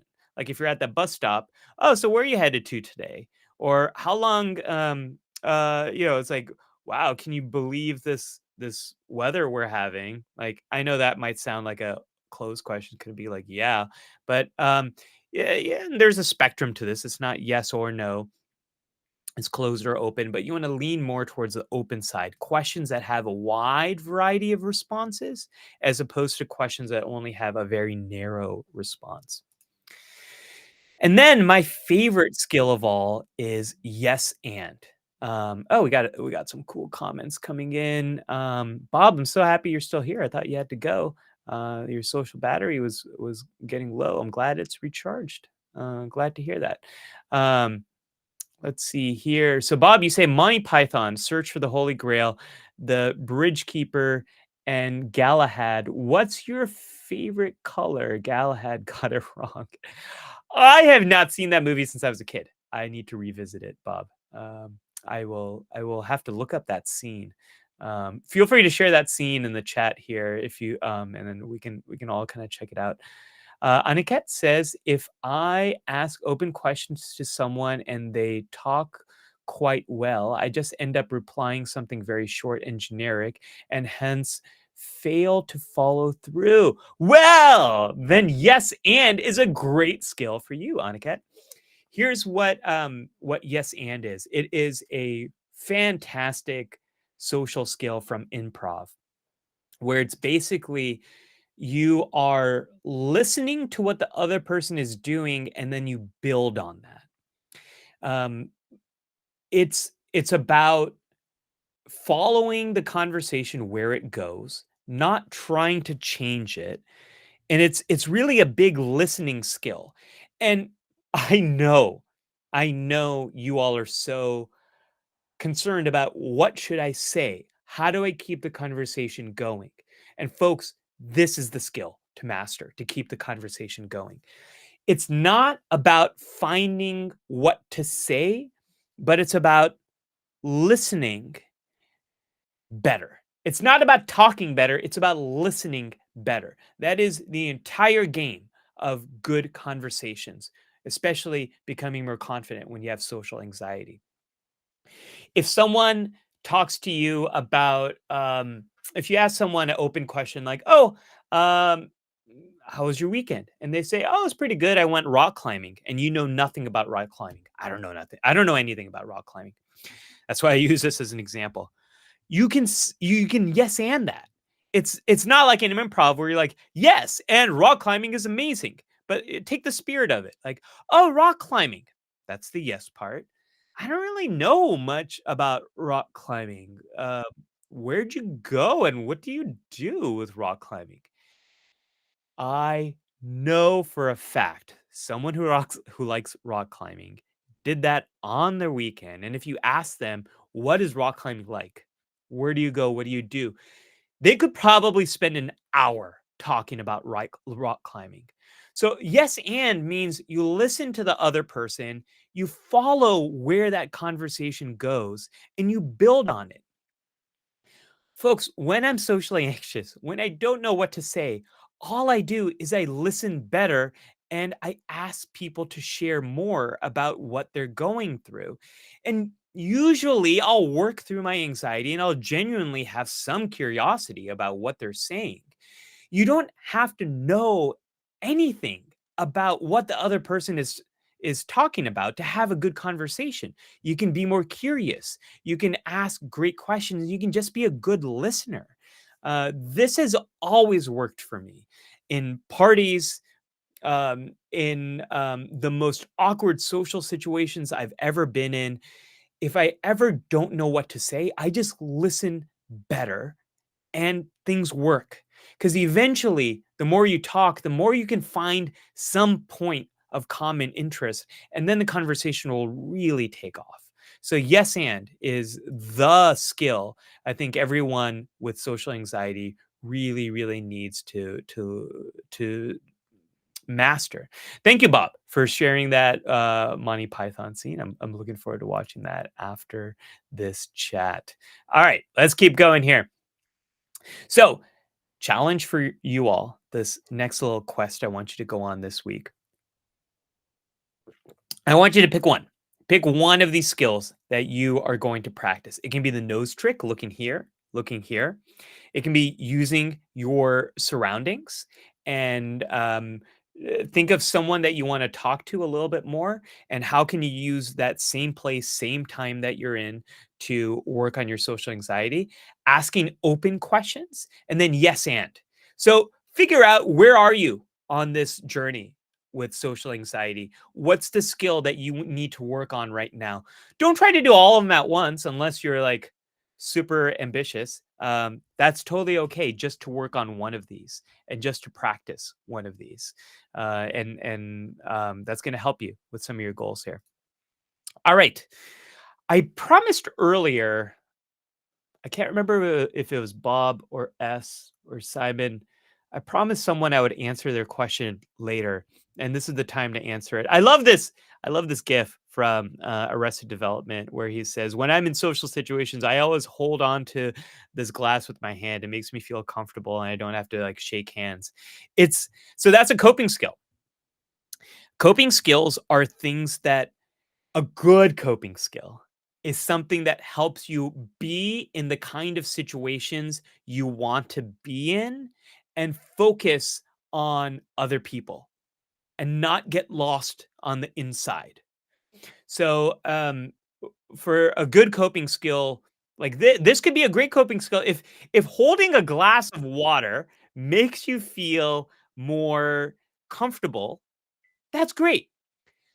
Things that aren't as helpful, we call those safety behaviors. Those are things that make you feel more safe, but take you away from the social situation. So, for example, and this stuff is really weird and complicated. Like texting a friend before a social situation to hype you up. That can be a great coping skill if it helps you to feel a bit braver and more courageous. By the way, being brave does not mean you're fearless. Being courageous does not mean you don't feel anxiety. The definition of courage is you're scared and you're finding a way to move forward with the thing you're scared of. Being brave means you're struggling, you're afraid, you're scared, and you're going to move forward. You're going to do that thing. You're going to find a way. So, texting a friend before a difficult social situation to hype you up, that's coping. But if you get into that social situation and you're still texting that friend and not interacting with the people you came to interact with, well, now you're kind of stuck in the safety behavior and it's actually not that helpful for you. I think Bob just reminded us of what the comment was. Let's see here, Bob. Bob says, rewind. Is there a difference between confidence and feeling safe and secure? Ah, yes. Okay. So confidence is really about feeling as though you can handle these situations that you are going into. That might mean if you're going into a social situation where you want to talk to people, that you know what to say and do to have those conversations. Confidence can also mean if you're stuck in a social situation you don't want to be in and you don't feel any desire to interact with those people, and we've all been in those kind of situations, right? It might be for work, it might be school, you might have a group project you have to do and you hate it and it's making you anxious and you don't want to be friends with any of these people and you don't care and your social anxiety is still high. I'm not saying use all these skills to like make friends. Maybe being confident is about, look, I need to talk to these people. I don't want to be friends with them. I just need to get through it. And that's fine. And if you being confident in that situation is just about, I have the skills. I know I can get through it. Doesn't mean I'm going to have wonderful social conversations. I can get through it. Feeling safe and secure is different. Confidence is, I got this. I can handle it, even if it goes badly, even if it's super awkward, even if I make a fool of myself, even if I embarrass myself, I'm going to be able to deal with it. That's confidence. That's what we're aiming for. Feeling safe and secure is not what we're aiming for. Feeling safe and secure is what you might feel with your closest friend. It might be what you feel with um, like an adult you really trust, with a therapist, with maybe with a parent, uh, things like that, where you know you're at ease, you know you can say whatever you want, you know the other person's not going to judge you. That's feeling safe and secure. We want that in our closest relationships. We're never going to have that in our day to day interactions because most people are totally neutral about you. Most people just don't care. And there are some people that probably don't like you. And then there's some people that probably like you a lot. I've My YouTube comment section is full of people who really like me and people who really don't like me.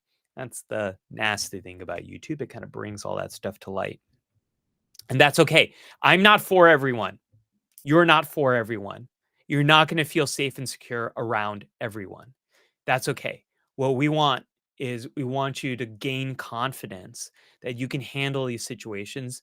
Whatever weird, awkward social situations come your way, you're going to be able to handle it. I hope that answers your question, Bob. Um, Jake says your video is turned off if you were trying to show the nose trick. Oh no, Jake. I sorry. I hope it's working for everyone now. Let me know if it's not working, because that would be a big problem if it's not working. Um, okay, let's keep going forward here. Okay, we're on to our last part, and then Q and A's. It's going to be exciting. I can't believe this is going on so long. I am so excited that this is still going and we're still talking. This is like the best part of my day. I don't even feel sleep deprived anymore. I don't need this coffee. I've got the awesome folks over here. I've got you all. I've got my community. This is now water. So I'm a little parched so I don't feel so dry here. Okay. These are breakthrough quests. These are the things, if you are looking to become really confident, this is the stuff for you. And here, before we get into this, I just want to say, folks, remember, everyone's at a different part in their journey. Maybe you're at a place where you just need to work on the mindset of your relationship with social anxiety. Maybe you're at the place where you just work on these essential social skills. Maybe you're at a place where you want to push yourself even more. And if you're at a place where you want to push yourself even more, I've got these breakthrough quests for you. So it's about approaching stuff like a scientist, gathering some data and seeing what happens. That's what we're going to talk about. And in the spirit of gathering data, I asked all of you, I'm afraid people will think I am, and fill in the blank. I ask this to everyone I work with who has social anxiety because it cuts to your core fear. It immediately cuts to the thing you're really afraid of. And if you look at this word cloud over here, the bigger words were more commonly said by all of you. The number one thing is weird. I'm afraid people think I'm weird. I'm afraid people think I'm dumb, awkward, um, afraid, worthless, rude, annoying, stupid, boring, irrelevant, unqualified, ashamed, ugly, arrogant, incompetent. It might sting to hear a lot of this. I know it's like emotional. That's not a word either.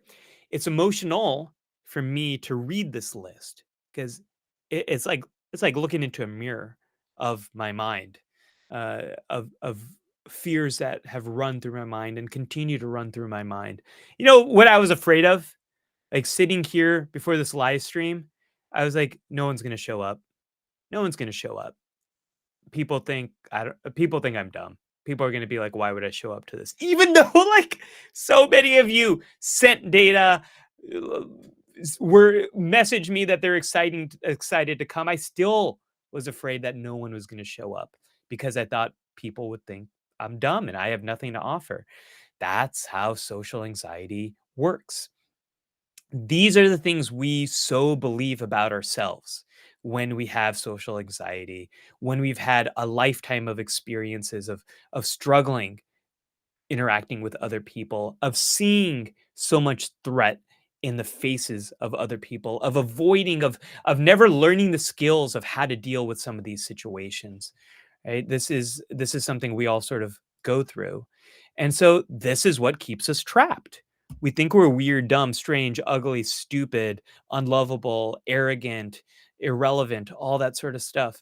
And so we avoid situations. And when we avoid situations, we avoid the awkwardness, we avoid learning how to deal with it.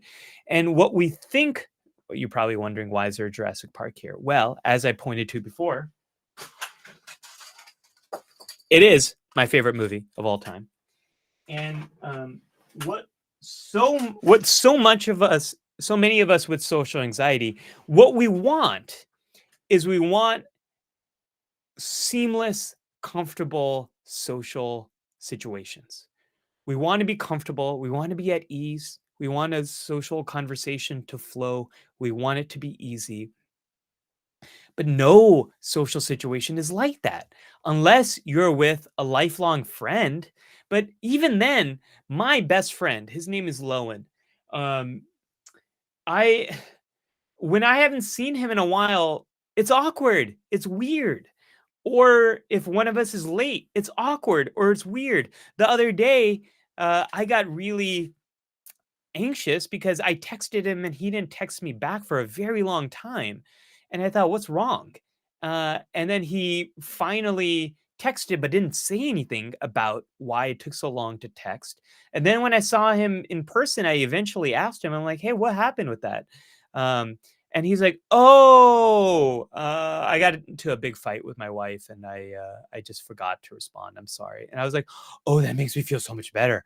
I thought you got into a big fight with me and I had no idea." Right? So this awkwardness happens all the time. Things are weird, but what we want is we want things to go super smoothly, and that's just not life. That's not social situations. It would be like if people with social anxiety kind of ran the world, it would kind of like be like watching a movie where nothing bad happens. There's no drama. There's no conflict. It would be like watching Jurassic Park and nothing happens. The dinosaurs stay in all their cages. The tour goes perfectly and everyone has a great time and they go home. That is a really boring movie. And just like that, if we have seamless, easy social situations, that's really boring. It's unmemorable. You are you're not going to be remembered. I was mentioning the interview I had with Dr. Mike earlier in this live stream, and I was so anxious, folks, that I he would ask me these tough good and tough questions, and I really shied away from saying what was really on my mind. And what I regret about that is if you look at some of the questions, one of the ones I still remember is someone said, "This guy's an intellectual lightweight compared to Dr. Mike," which boy, that really stings, right? And that is part of my journey where I am right now is I am learning that to do this job better, I need to be more honest with all of you about the stuff that's really on my mind, the stuff that I really believe. And that's kind of where my social anxiety is really limiting me as a educational creator on YouTube. I need to learn how to be more honest. And everyone's in a different place. But if we try to have perfect, smooth conversations, those are not memorable conversations. It's like watching Jurassic Park and nothing happens. No one's going to remember that movie. That's not going to be anyone's favorite movie. Awkwardness is the price we pay for human connection. It just is. And if you want to become confident, even if you have social anxiety, you have to embrace the awkwardness. You have to seize the awkward. This is from an awesome campaign called Seize the Awkward, which encourages people to have conversations about mental health with other folks. And it's awesome. I really recommend it if folks haven't seen it. But this is the idea behind the last skills here I want to share. And this gets to Bob just left, but the question he had about confidence gets to this idea of social self efficacy. People who do well when on the other side of social anxiety treatment, this is the big thing that changes. They feel more confident that they can handle whatever comes their way in a social situation. And doesn't mean they believe social situations will go well. It's not that they believe they're gonna go visit Jurassic Park and it's gonna be a great trip and everything's gonna be fine and the dinosaurs are gonna stay in their cages. No, they believe that, yeah, some situations are gonna be awkward and weird and strange, and not everyone's gonna like me, and some people are really gonna judge me, and I can handle that. I got to a place where I was ready to be able to talk to someone like Dr. Mike, and I could handle the feedback I got from him, but it took me like 6 years of being on YouTube to get to that place. I kind of worked up to it. But this is the main thing behind social confidence. This is the main thing we all need to develop is this ability of I got this. I don't know if it's going to go well, probably going to be kind of weird, and I can handle it. And here are the ways you do that. It's about seeking out situations that might intentionally bring up some awkwardness, that might bring up evaluation, that might bring up judgment, where you might embarrass yourself. Remember that word cloud? Weird, strange, awkward, arrogant, dumb, ugly. We need to socially engineer those situations so our brains can get practice being in them and learning how to deal with them. I really wish I could tell you, it's fine. Most people are totally neutral about you. Most people don't care. Most people never think about you. All that stuff that's going on in your head, oh, people think I'm so dumb and strange. No, the reality is people just don't care because they're so focused on themselves. They're not even thinking about you, they're thinking about themselves. I wish I could just tell you that. And you wouldn't struggle with social anxiety anymore. I can't. That's not how our brains work. Our brains are wired to learn through experience and powerful emotions. And the most powerful learning when it comes to anxiety is experiencing the thing that you're scared of and having a surprising result. That is the thing that really changes how we experience anxiety. So, if you think about it like Luke Skywalker in Star Wars, learning how to become a Jedi, here are some of the first steps. Some of the ones where like he first picked up a lightsaber. You can do things like intentionally saying something incorrect on purpose, asking for directions to something that's obvious. I like having people ask directions to a Starbucks when they're kind of standing really close by a Starbucks, and seeing how people react to it. Wearing mismatched socks, or some kind of silly accessory. There's one of the great classic studies on social anxiety. It was called the Barry Manilow study, where they had someone wear an embarrassing T-shirt, in this case a Barry Manilow T-shirt, and then walk around all day, and then see how many of those people actually remembered what T-shirt that person was wearing, and like almost no one even remembered it. Most people are focused on themselves, but that's an experience you have to learn from yourself. Sit in a public space and do nothing, order something in a cafe, and then oops, ask to change your order immediately. Always an awkward situation. And then for some more difficult ones, this is like when Yoda was training Luke here in Empire Strikes Back. Join a conversation instead of waiting to be invited, kind of putting yourself into it. Purposely letting silence sit in a conversation before responding, getting more used to that awkward silence experience. Walked up to someone and pretend you know them. This happened to me in New York once.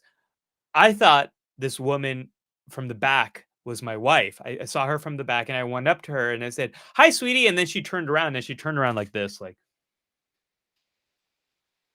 and I was like, "Oh my goodness, you are not my wife. I am so sorry." I walked away from that situation. So awkward. And I dealt with it. I got through it. It was weird, but got through it. Ask a stranger to take a selfie with you. That one is pretty high. I should have put that in a higher category. And in the higher category, in Last Jedi, my second favorite Star Wars film. I know everyone doesn't like this movie. I love it. It's great. We can debate that offline sometime. But take a survey in a crowded place. Right now, I like asking people, um, uh, who's the most dangerous leader?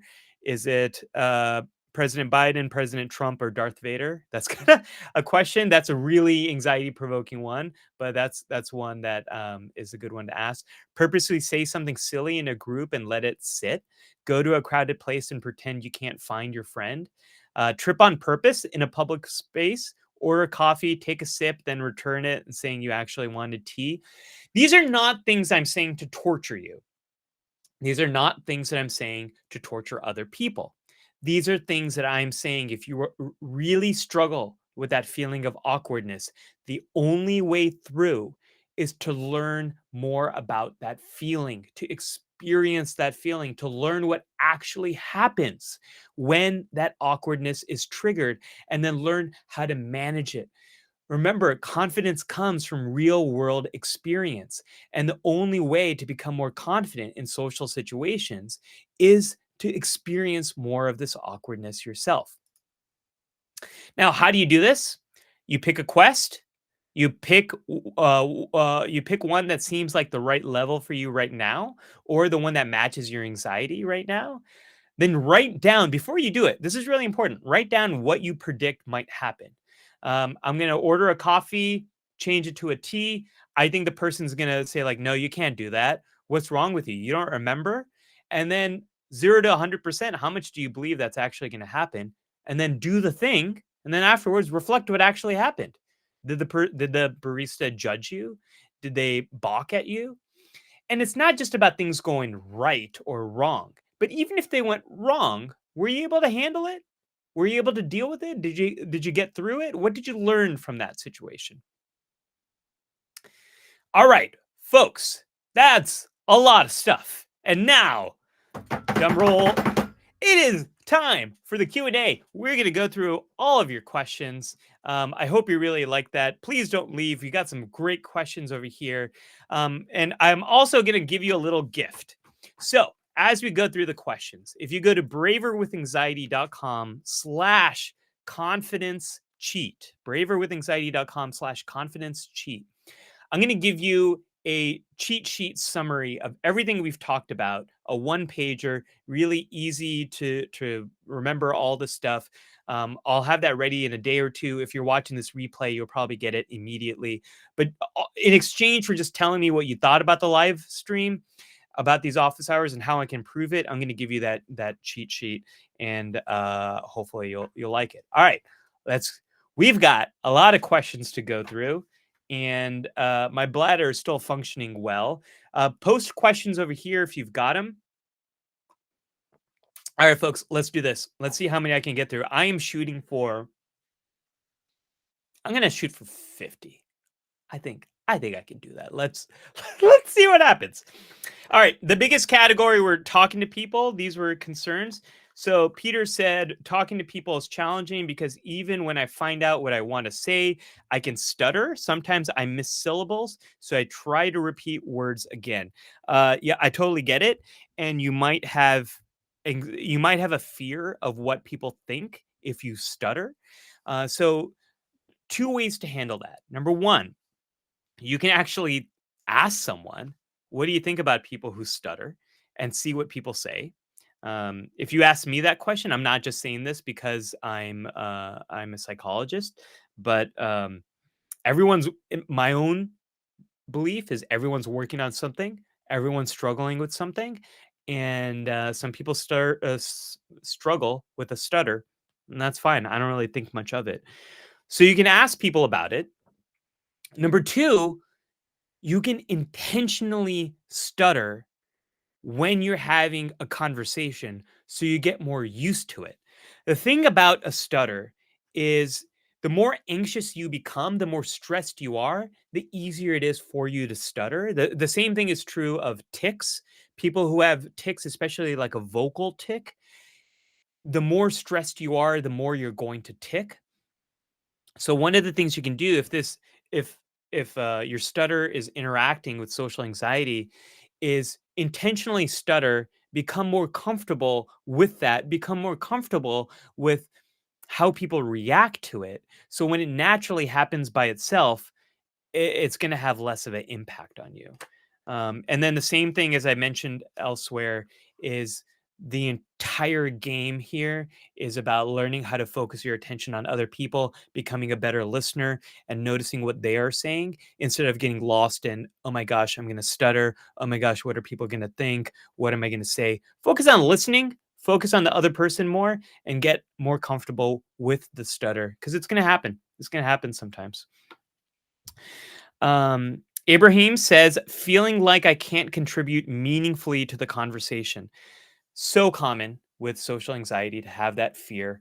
If you are listening, you're contributing meaningfully. Uh, The best conversations are not the ones where someone is like winning and saying a lot. No, those aren't the best conversations. The best conversations is when there's a connection. The most meaningful conversations I've had are the times where I really felt like someone cared about me. I was walking with my neighbor the other day, walking our kids to school, and I was asking him how things are going with his work.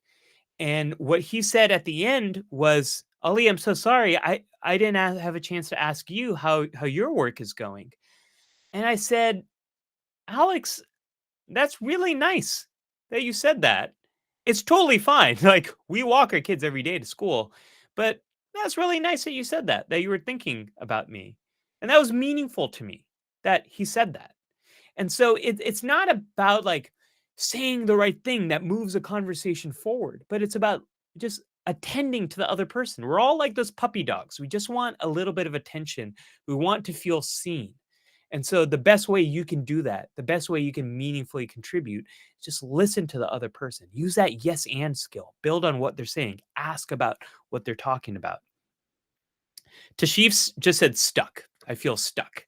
Um, if you feel stuck, two things to do: listen more, ask questions about what the other person is saying, or just say the thing that's on your mind. One of my absolute favorite people that I ever worked with, one of my favorite patients, um, was someone who very much struggled with adult selective mutism. He had a very hard time. He was in his 20s and he had a hard time responding when someone talked to him. It would take him about 30 to 60 seconds to respond. And you can imagine what happens is most people just didn't wait for him to respond. The main thing we worked on for him was just saying the thing that popped up in his head. Because what happened for him is he would get thoughts about what to say and then second guess them and then try to say the right thing and try to think about the right thing and then second guess himself. And then this loop of anxiety is playing in his head and it's sabotaging him because now he's not focused on the other person and focusing on what he wants to say, but now he's judging himself. And then people are like waiting for him to respond. And then he's super focused on that, like, oh, now these people think I'm super weird because I haven't said something. So say something. Ollie, say something. Say something. I got to say something. And then he just wouldn't. And he kind of walk away. Right. So we just worked on just say the first thought that pops up in your head. We worked together for a long time.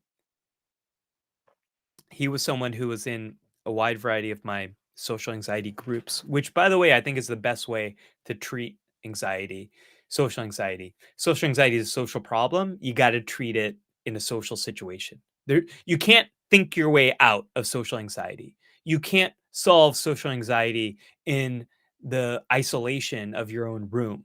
The only way through social anxiety is by social interaction. The thing we worked on was him getting unstuck by just saying what popped up in his head, and, he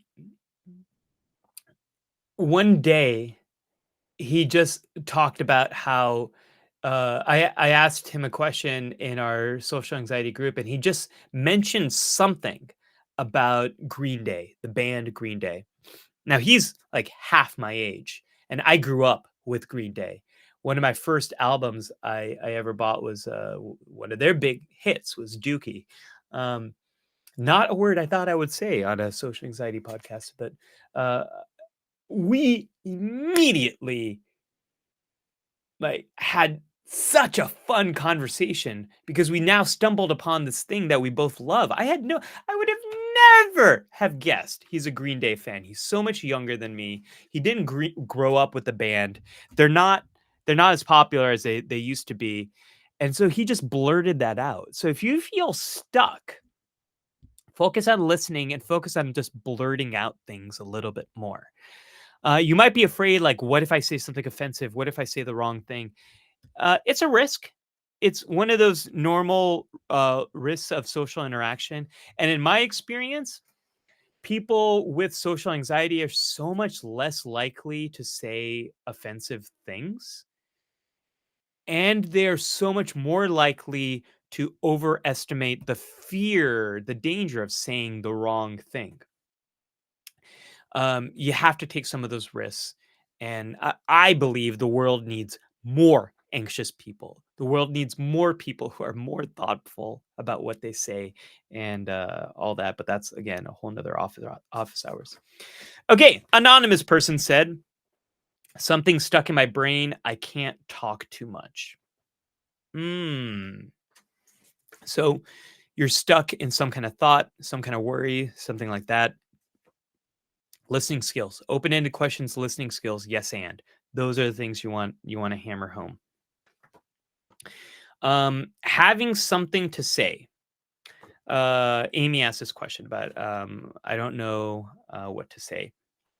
The situation you're in, the common surroundings, finding a place that you both have something in common, and that's only going to come from open-ended questions. If nothing else, like, yeah, it's okay to talk about the weather or the something really dumb about the situation you're in. Um, that's an okay place to go. Feeling like I have nothing to say. Rebecca asked that question, and Rebecca, I would say that it's not about having something to say, but it's about listening to the other person and kind of being there. That's the greatest gift we can give humans, other people. Like, that's a weird way to say it. I feel like I just sounded like an alien saying it like that. I promise I'm a real human being. I am not AI.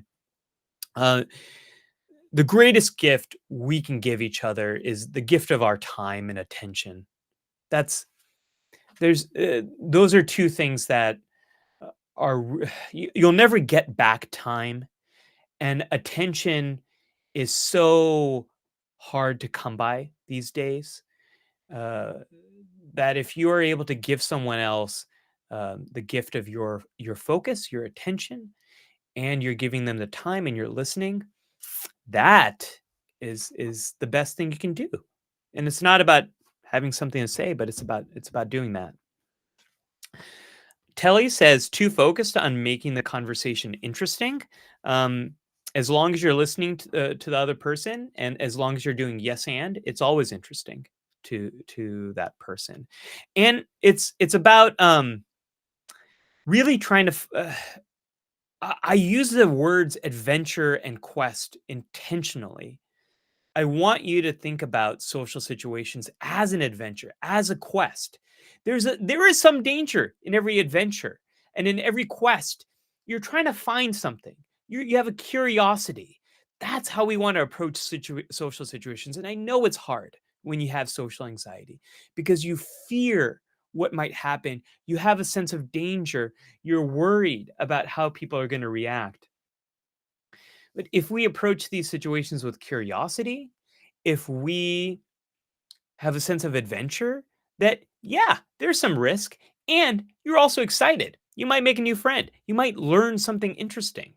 Um, that's the way to kind of approach these, and that's a way to think about them. It's not about being interesting, but it's about that sense of adventure. Okay, man, this is fun. I love Q&A. I love Q&A because I don't have to prepare anything. I can just answer questions. That's the best, folks. Maybe I should have done the whole live stream like this. So we could have whole conversation. All right, friendships and relationships, meeting new people and making friends. Oh my gosh, this is such a common one. Okay, I'm gonna go in a little soapbox here, and if you don't know that expression, it means I'm gonna just vent a little bit.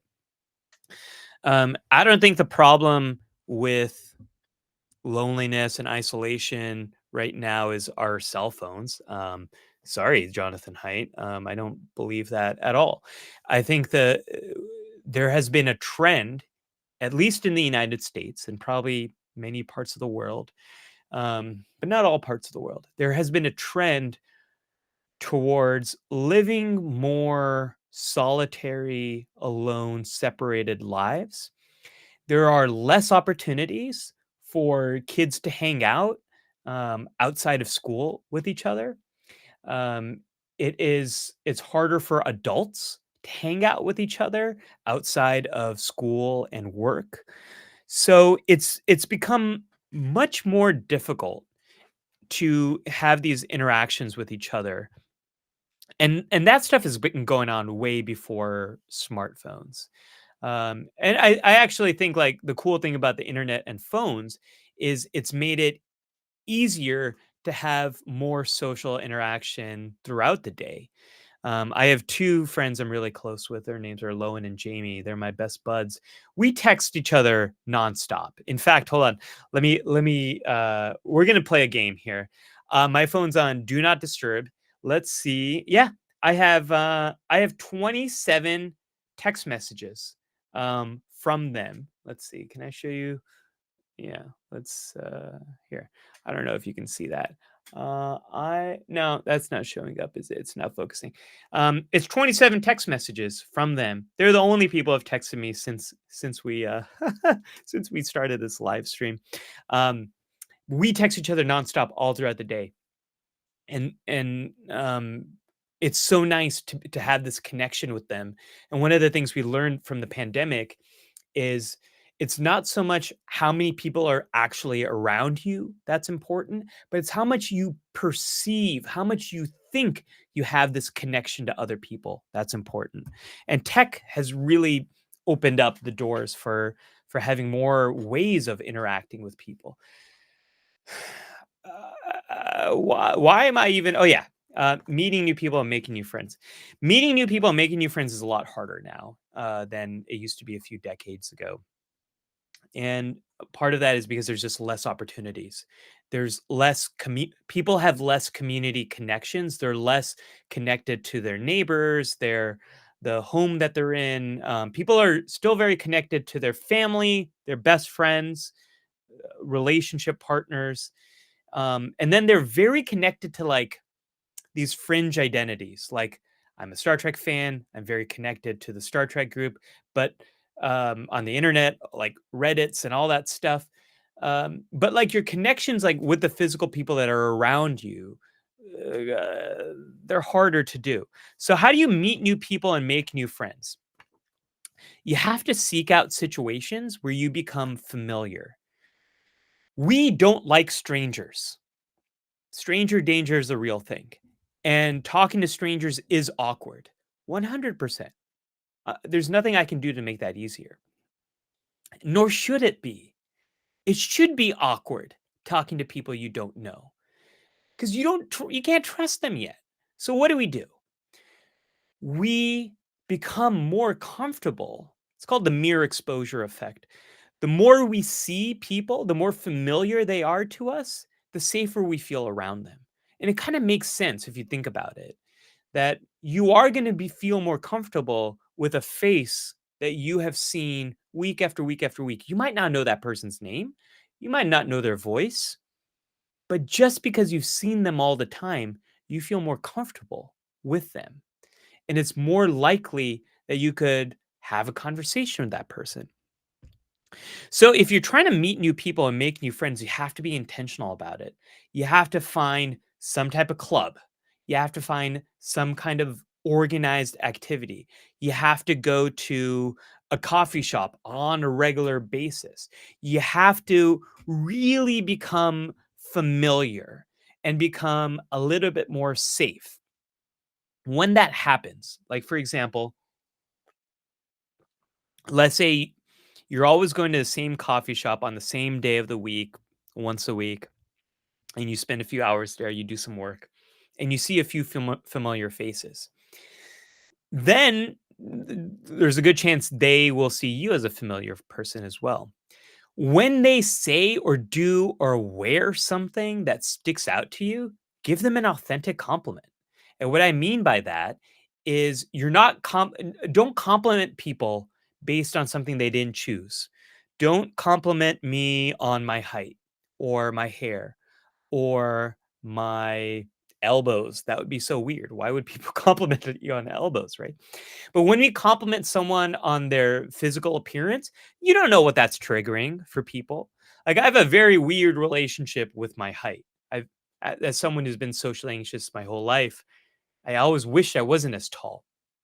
Now I recognize there's a lot of cool privileges that come with being a tall person that I've benefited from, and I really like that.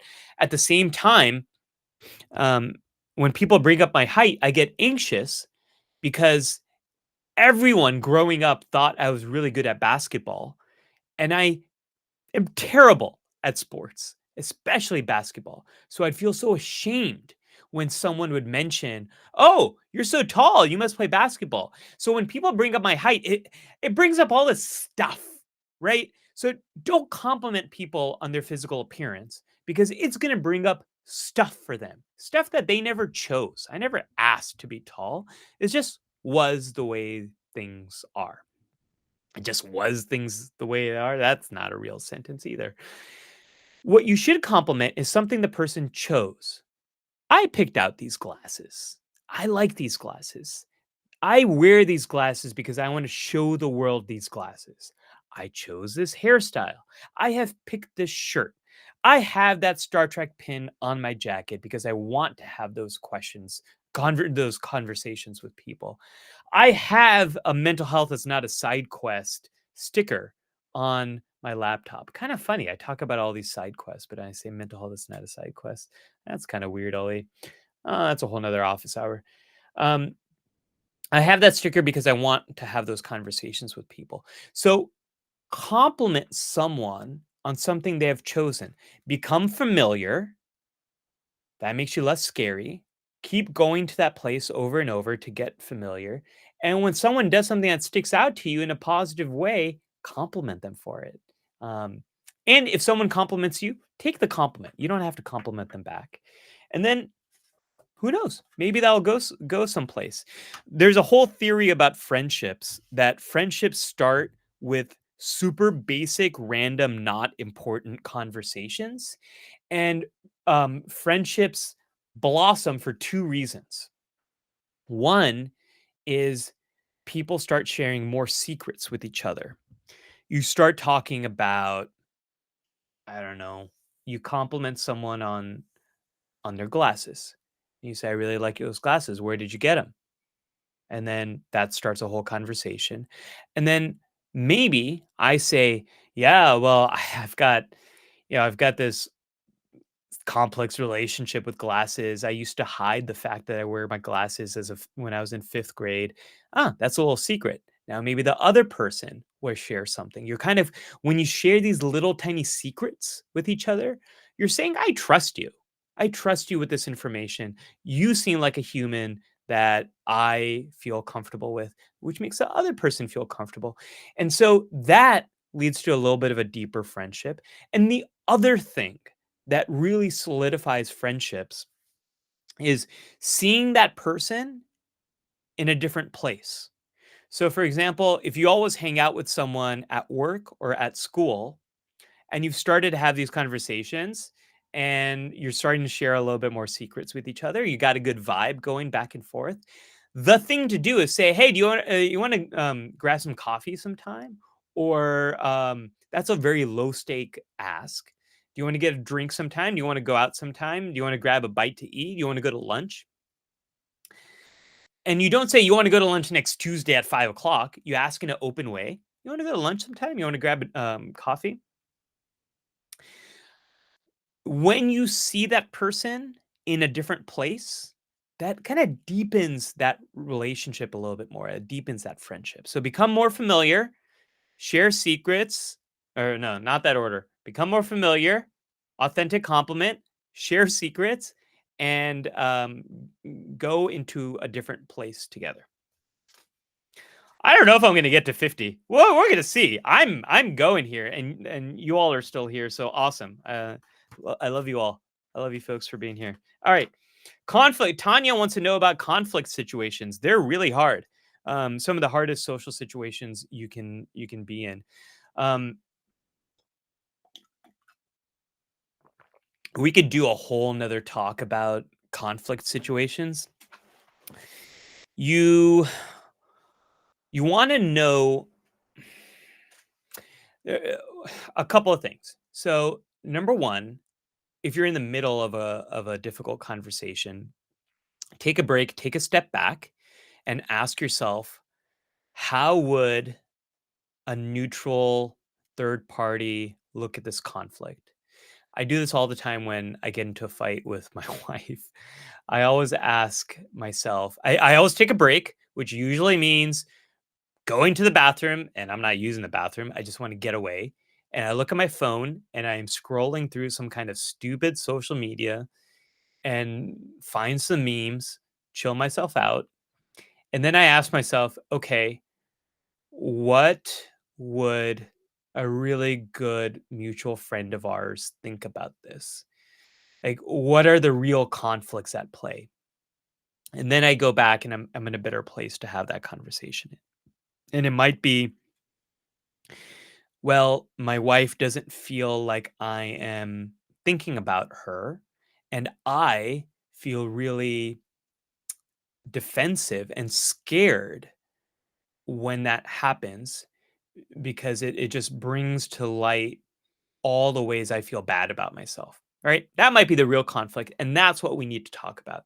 That's one way to handle things if you're in the middle of a conflict situation. But if you have social anxiety about starting a conflict, a potentially conflictual conversation, write it out, outline it. That's a big thing to do. Bullet point. Have like 3 to 5 bullet points that you want to points that you want to get across. And I really there's a skill called Dear Man. This is from dialectical behavior therapy. The Dear stands for describe the situation, express how it's affecting you, um, assert what you need, and then reinforce how it's going to be good for the two of you. Um, so, for example, I might say to my wife, the D, describe. Hey, sweetie, I don't know if you've noticed this, but a lot of your laundry is kind of piling up on our chairs all over the place. That's a describe. Express how it makes you feel. It kind of is overwhelming for me as the person who does all the laundry. I don't know if this is stuff that you want cleaned or not. Assert what you need. That's the A. Could you make sure to put like all your if you just want to have them hanging around, that's cool. Can you just put them on one chair? And if you want something washed, make sure you put it in the hamper. Reinforce. How's this good for the other person and you? This will make sure when I do the laundry, the stuff that you want cleaned gets done instead of lying around. Because I always feel bad if I haven't washed stuff that you want to wash, right?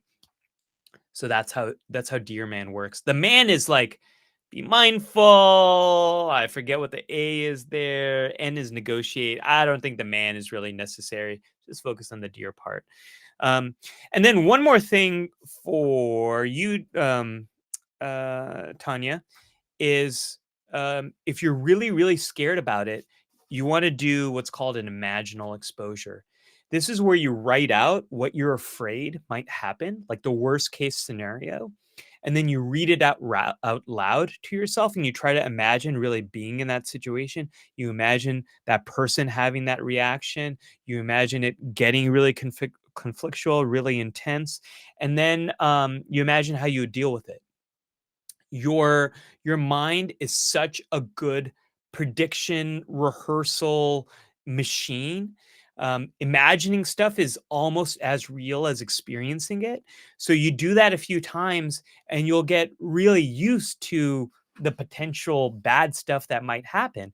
This is a great thing to do when you're going to have a conversation with a boss or a professor or a teacher about something you're really scared of and you're afraid of their reaction. Do an imaginal exposure, write it all out, and then rehearse it, and that'll help you out there. That way, if and when that actually happens, you'll become more confident. You'll react to it less, and you'll be able to think about it in more present way. Being able, Sarah asked, being able to ask for what I need.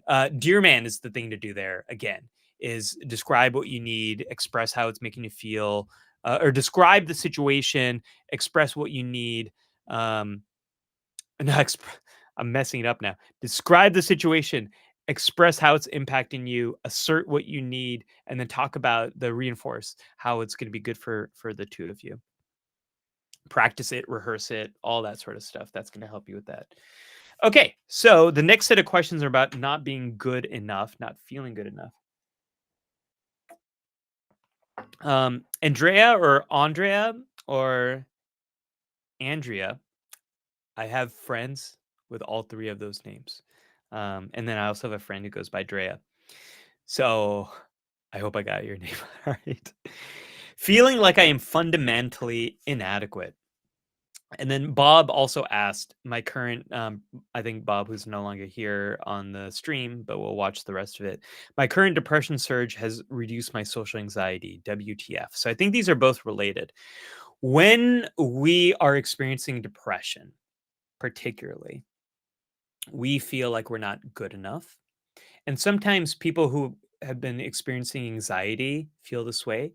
Sometimes people who experience trauma feel this way. Um, for a lot of people who have experienced when we think of trauma, we think of like one thing that's happened and now it's really affected you. You're very vigilant. You keep thinking about that stuff. You're experiencing it. You're on guard. It's fundamentally changed the way you see the world, the way you see yourself, the way you see other people. That's traditionally how we think of trauma. Um, and trauma doesn't have to be life or death. It's just something that really makes you question these things and something that you get stuck thinking about and something that might lead you to be really on guard in a wide variety of situations. But sometimes chronic trauma, that's where you've been told maybe you've experienced emotional abuse by an adult in your life, that you've been told you're dumb, you've been told you're strange. Sometimes that can lead to social anxiety. And you might not feel like you have trauma, but you feel like you're socially anxious. I did a collab with Healthy Gamer, Dr. K, a couple months ago, and he and I have had this back and forth where he's like, you used to think and sometimes think you're not good enough, and convince me, Dr. Ali, how this is social anxiety and not trauma. And he was looking at it from much more of a trauma lens, and I was looking at it from much more of a social anxiety lens. And to some degree, both are true and both can be true. Um, it's hard to know unless you actually are talking to a mental health professional, and you can get into diagnosis and treatment and all the past and all that stuff. But if you are feeling inadequate and you're dealing with whatever might be the cause of that, something I want you to think about here is the world needs all types of people, and teams work best when there's a variety of people with different perspectives that are coming together. That's also what makes friendships interesting, is when people have different perspectives on stuff. Um, One of my favorite things to do with my two close friends, Lowen and Jamie, is just to like have these debates about stupid stuff like pizza or burritos or we were just talking the other day about the movie Challengers, like is it good or not? um we really, really need people with different perspectives, different life experiences. And if you're feeling inadequate, know that you just being you and seeing things differently than me, that's enough. That is what leads to a meaningful connection. If you are giving that gift of your attention and your time to someone else and you're really listening and you're reacting authentically with the thoughts that are coming up, that's it.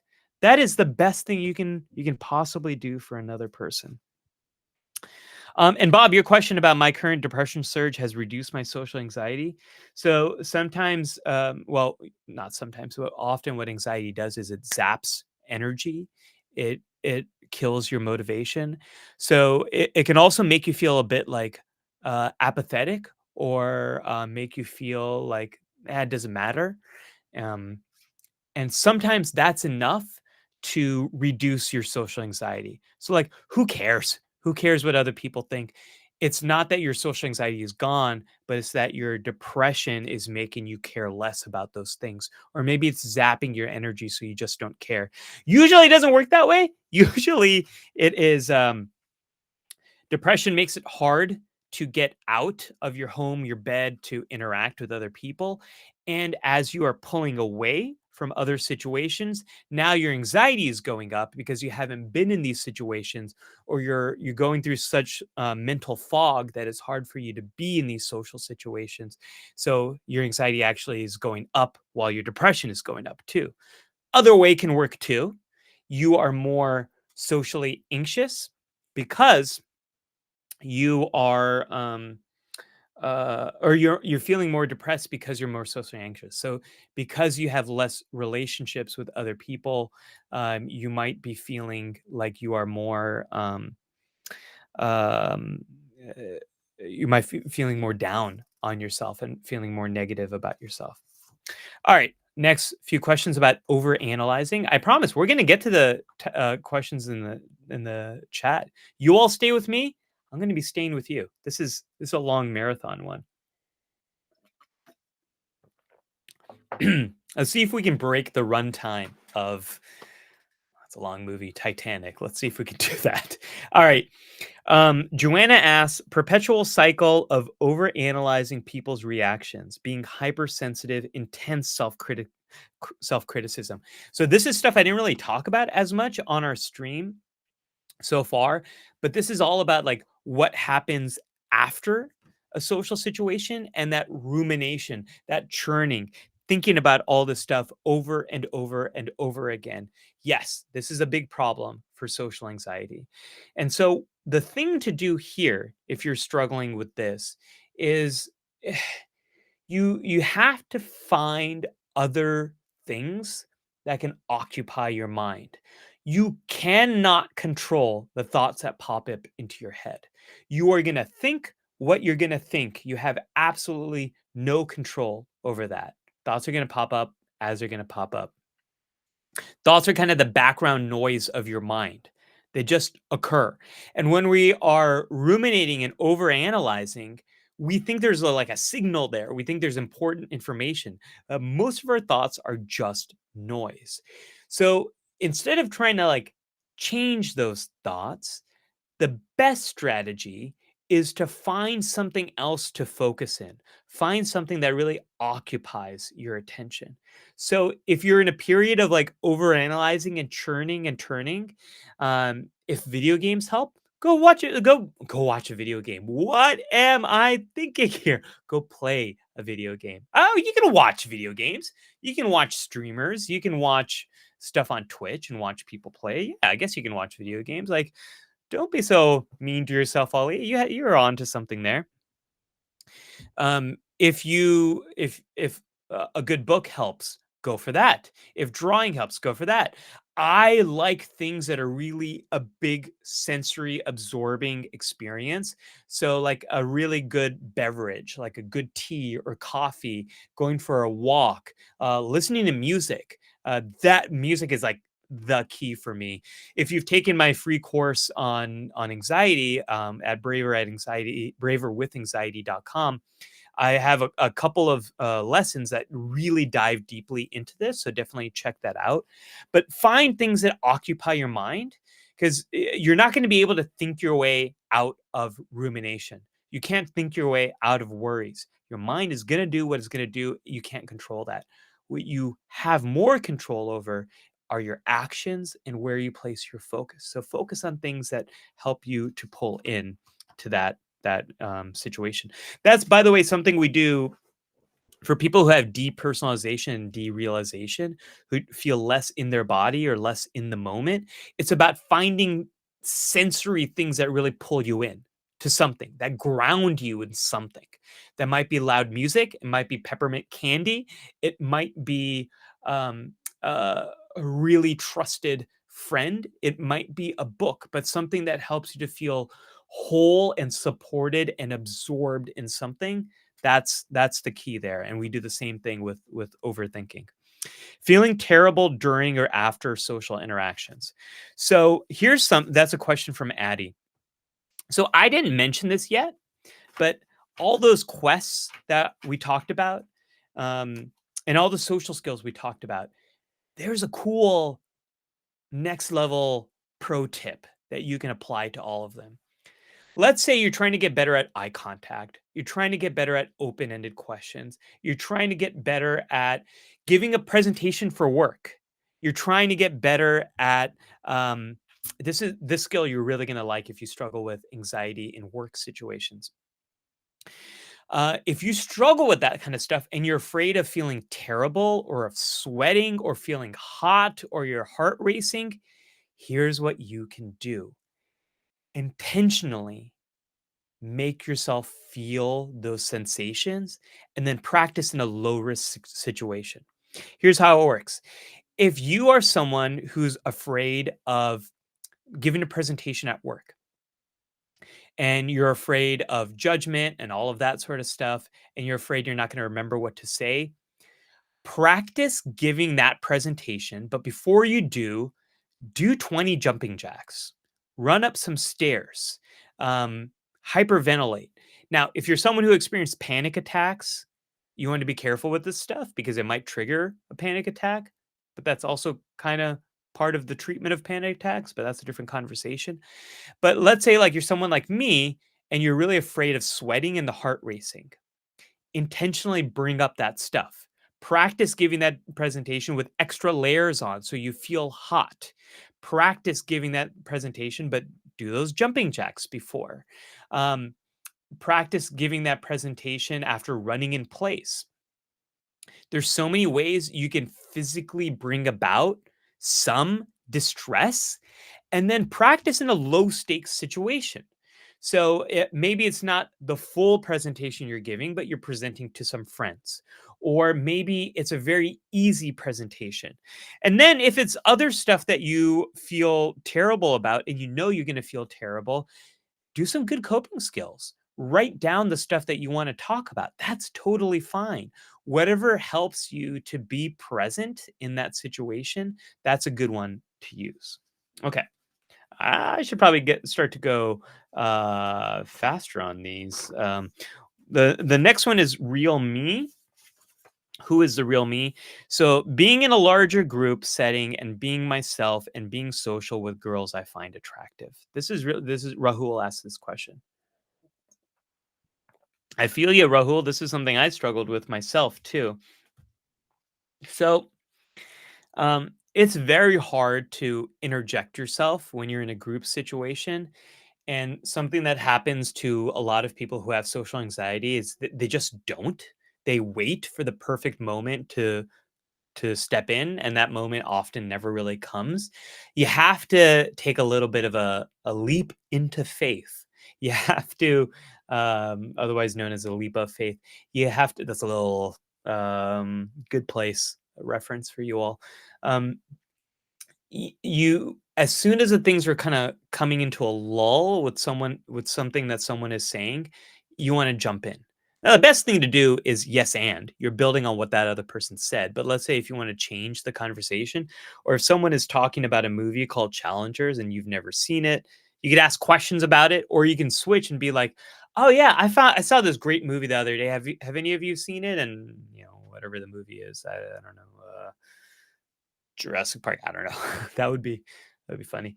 Um, you kinda have to jump in, and there's no way around it. The best way to do that is yes and build on what the other person is saying.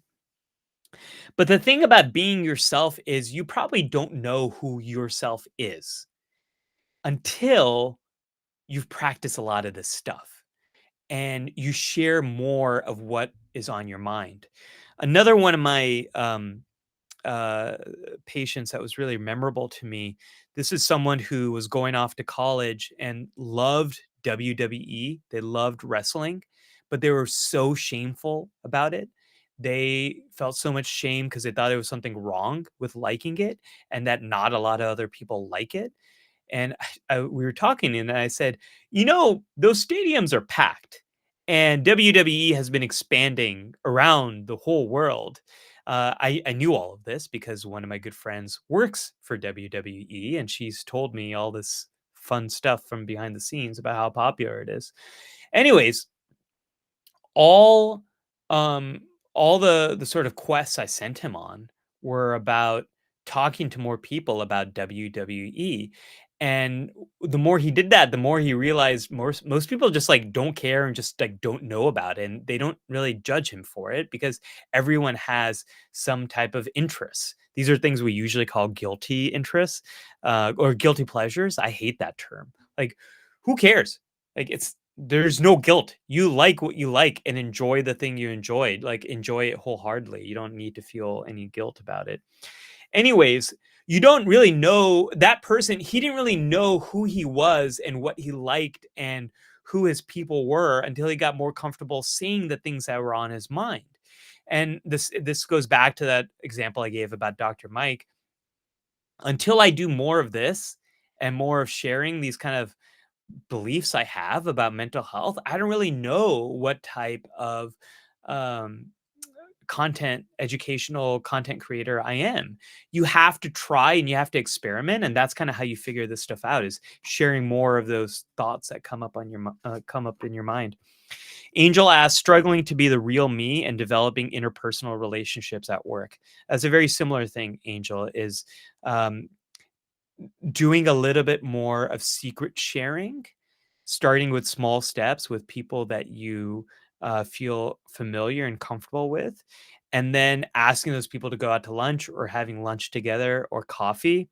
And it's a little bit of dating there where you're trying out and you're seeing who you like and who is the real me. It used to be, we used to think that people spend their teenage years trying to figure out their identity. Now that time is expanded. And now it's people are figuring out who they are long into their 20s, if not 30s. And your identity and your beliefs and your interests and this stuff can change. So that's totally okay. The only way you figure that out is by trying and experimenting. Um, some questions on physical panic. I start to feel like I'm going to get a panic attack during a conversation. That's going to make it hard to have a conversation. That was Amy was asking this question. Amy, if that's something you struggle with, um, the very first thing is so in my Braver with Anxiety course, I have a whole section on like crisis skills, and so there's a few different ones. So go check that out. Finding something to ground yourself in, that can be one. Grounding yourself in your breath can be another one. Intense physical sensations can be another one. So like going for a run, doing some progressive muscle relaxation. Like, for example, you can all try this if you want. Imagine there's a lemon in your hand, and now squeeze that lemon, hold on to that tension, hold on to it, and then let go. And notice how different your hand feels right now. When you purposefully tense and then let go like that, it triggers a little bit of your parasympathetic nervous system, the part of your body that calms you down. You can do things like that. My absolute favorite thing for that is the dive reflex, where you temporarily submerge this part of your face in water, in cold water, for about 15 to 30 seconds. It triggers a dive reflex. Your body thinks you're diving into water, and it immediately slows down your heart rate. It can stop a panic attack without you doing anything. Now, if you have heart issues, if you have any kind of concerns related to your heart, talk to your doctor before doing this, because this does very quickly reduce your heart rate.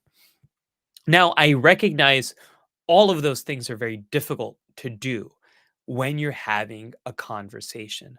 So the thing you have to figure out, and it's going to come through trial and error, is what'll help you to stay grounded while you're with other people.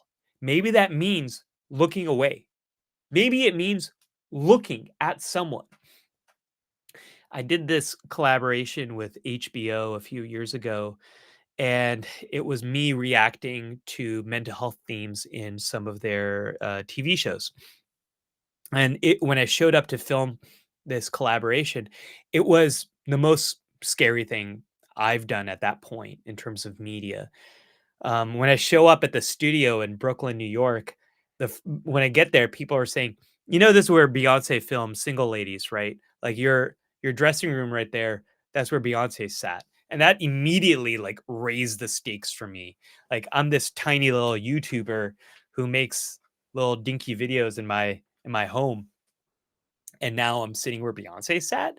And the crew at that shoot, I was used to like 1 or 2 people. There were like over 20 people on this shoot, all looking at me, and I was terrified. I was sweating so much, to the point where, the the director asked the makeup person if there's anything she could do to help me with the sweat, because my sweat stains were showing up on camera. So what the makeup person did is she took uh, her menstrual pads that she had, and she taped them to my armpits so it would absorb the sweat. And so she used a hair dryer to dry up the sweat stains, and that sort of solved that problem. Um, that was a good coping skill in the moment. The reason I'm telling you this story is I felt so much distress during that shoot.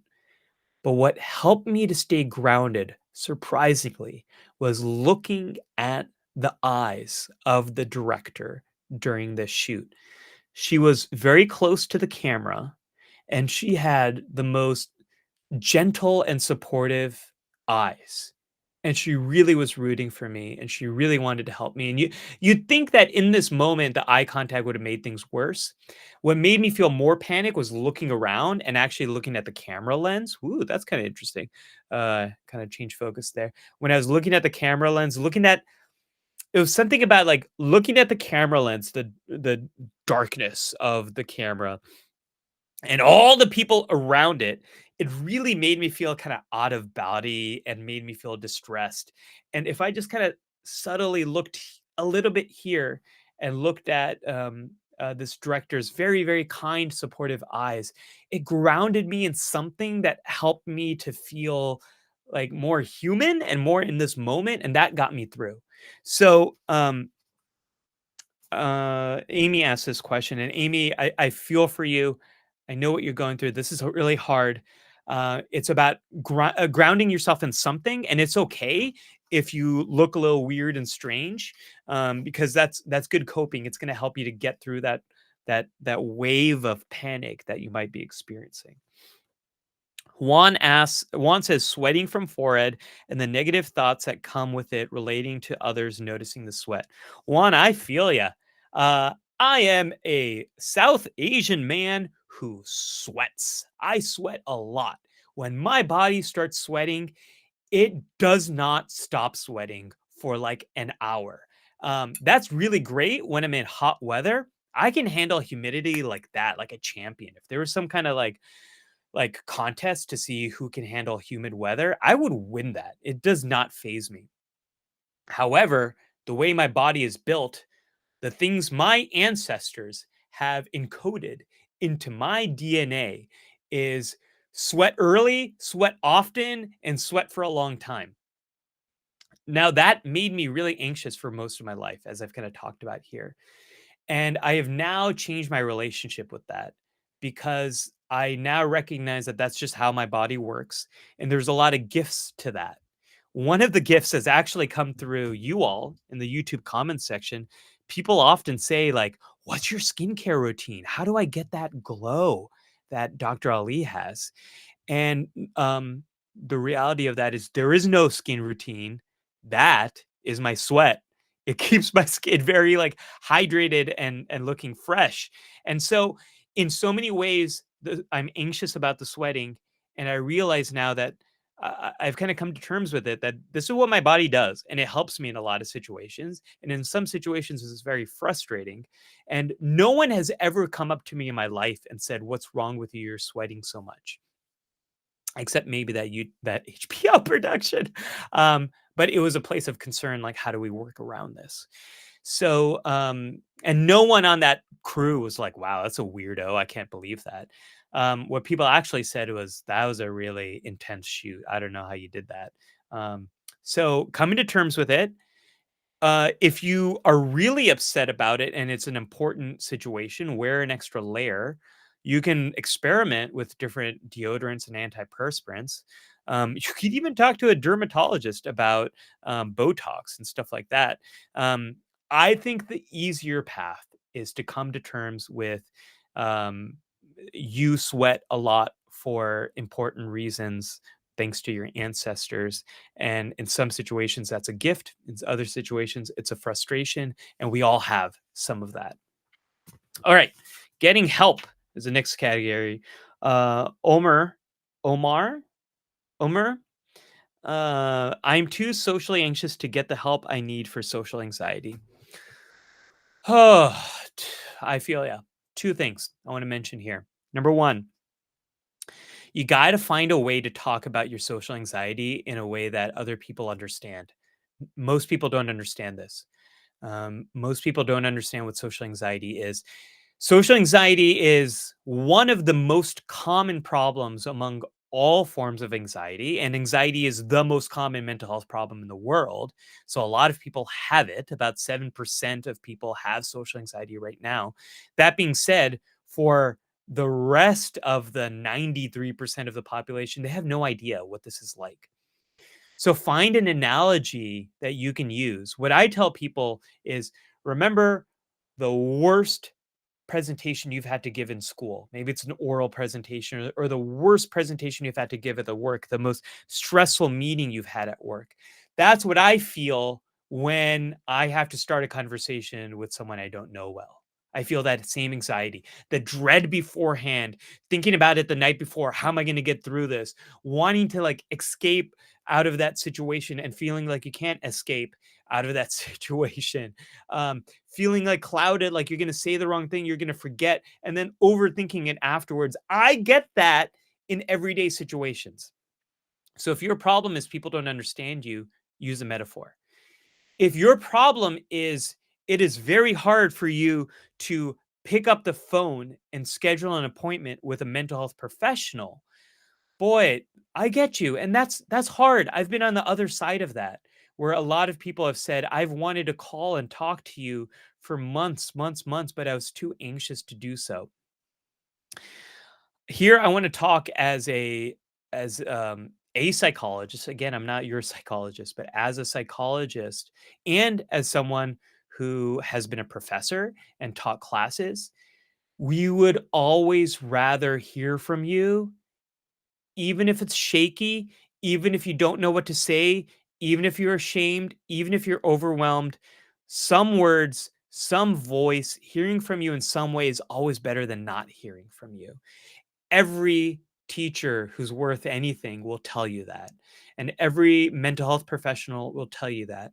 Find a way, whether it's an email, a text, a written letter, um, a voice message, call when you know that person's not going to be there and leave a message. Something that just cracks the door where you say, I've been struggling and I need help.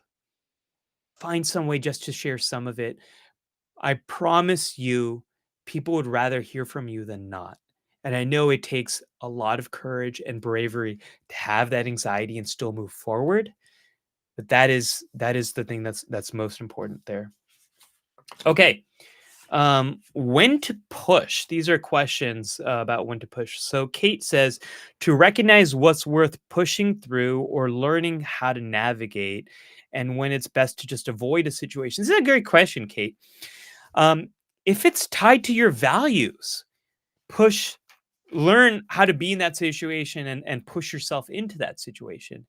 If it's not tied to your values, who cares? Just get through it or avoid it. So, for example, if there's some kind of social situation coming up and you are looking to flex those muscles to become more comfortable with awkward situations, you're looking for more connection, you've been feeling alone, then yeah, that sounds like the kind of thing you want to put yourself in. Um, if it's a social situation that's not really important to you, it doesn't resonate with your values, it's not meaningful to you, then who cares? I don't care if you avoid it. I don't care if you go into it and you don't have eye contact or you're not that most social person. Who cares? It doesn't matter to me. Um, the other thing to remember here is um, extroversion, introversion, like we all have different levels, different social needs, and we all are invigorated by social situations to different degrees. And then there's neurodivergence. Some of us want to interact with other people in very different ways. Everyone is in different places. So if it's something that's important to you, go for it. If it's not important to you, who cares? Next question is about anger from Evan. Anger caused from the perception of passively diminishing, dismissive, or indifferent responses, reactions from others during periods of minor social anxiety. This is Evan's question. I get you, Evan. I feel this. Um, I was elected to a position at the American Psychological Association very long ago, and I was invited to a dinner for them. And this was a dinner where the old elected leaders were rotating out, and the new elected leaders like me were also coming in. I had no idea. I was the only one who's newly elected that didn't know anyone else. So when I showed up to that, I was largely ignored. And I was so angry that no one else over there really made much of an effort to talk to me or to get to know me. And I was so upset by that. And in the years that followed, I got to be in that same situation, that same dinner, but now being on the other side of it. And what I realized is that dinner is so the last moment these people have to see each other. And for the new people, there's going to be many more meetings coming up where you get to see each other and become friends and all of that. So I realized that when we get really angry, we're usually like very zoomed in on a problem. And when I got more information and I zoomed out, I realized that it wasn't really about me as much as it was about them in that situation. Um, Again, most people just don't care about you. Most people are pretty neutral about you.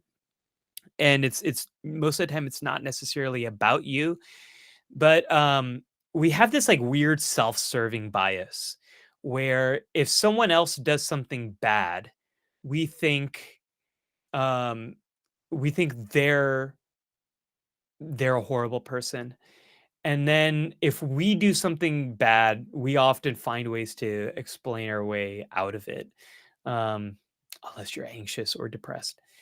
So, kind of recognize if you're angry, take a break, take a step away from it, and try to zoom out. And I got more data from more experiences that helped me to get less angry about it. But for you, maybe talking to someone else about the thing you're upset on and getting a second opinion might help. And it might be that like your anger might be totally justified in that situation. You might have been wronged in some way. Maybe a goal was blocked in some way. That's okay. It's okay to be angry about that kind of stuff. Then the question is like, what do you do with that anger? And oftentimes, the best thing to do with that anger is to step away and focus on something else, like recognize it for what it is, and focus on something else. If if you're really being wronged, or if people are being taken advantage of, or if a goal is really being blocked, then you do need to take action on the anger. That anger is informing you that something not okay has happened, and then you need to create some change. You need to act on it. So you kind of want to think about, does the anger make sense? You need to zoom out, get more information. If it does make sense, will it help you to act on that anger? Will it help you based on your goals? And if the answer is no, it won't help you, then find something else to focus on. And if it does help you, then find a way to take action on it. The last old question I have here is from Sherry, making eye contact with others.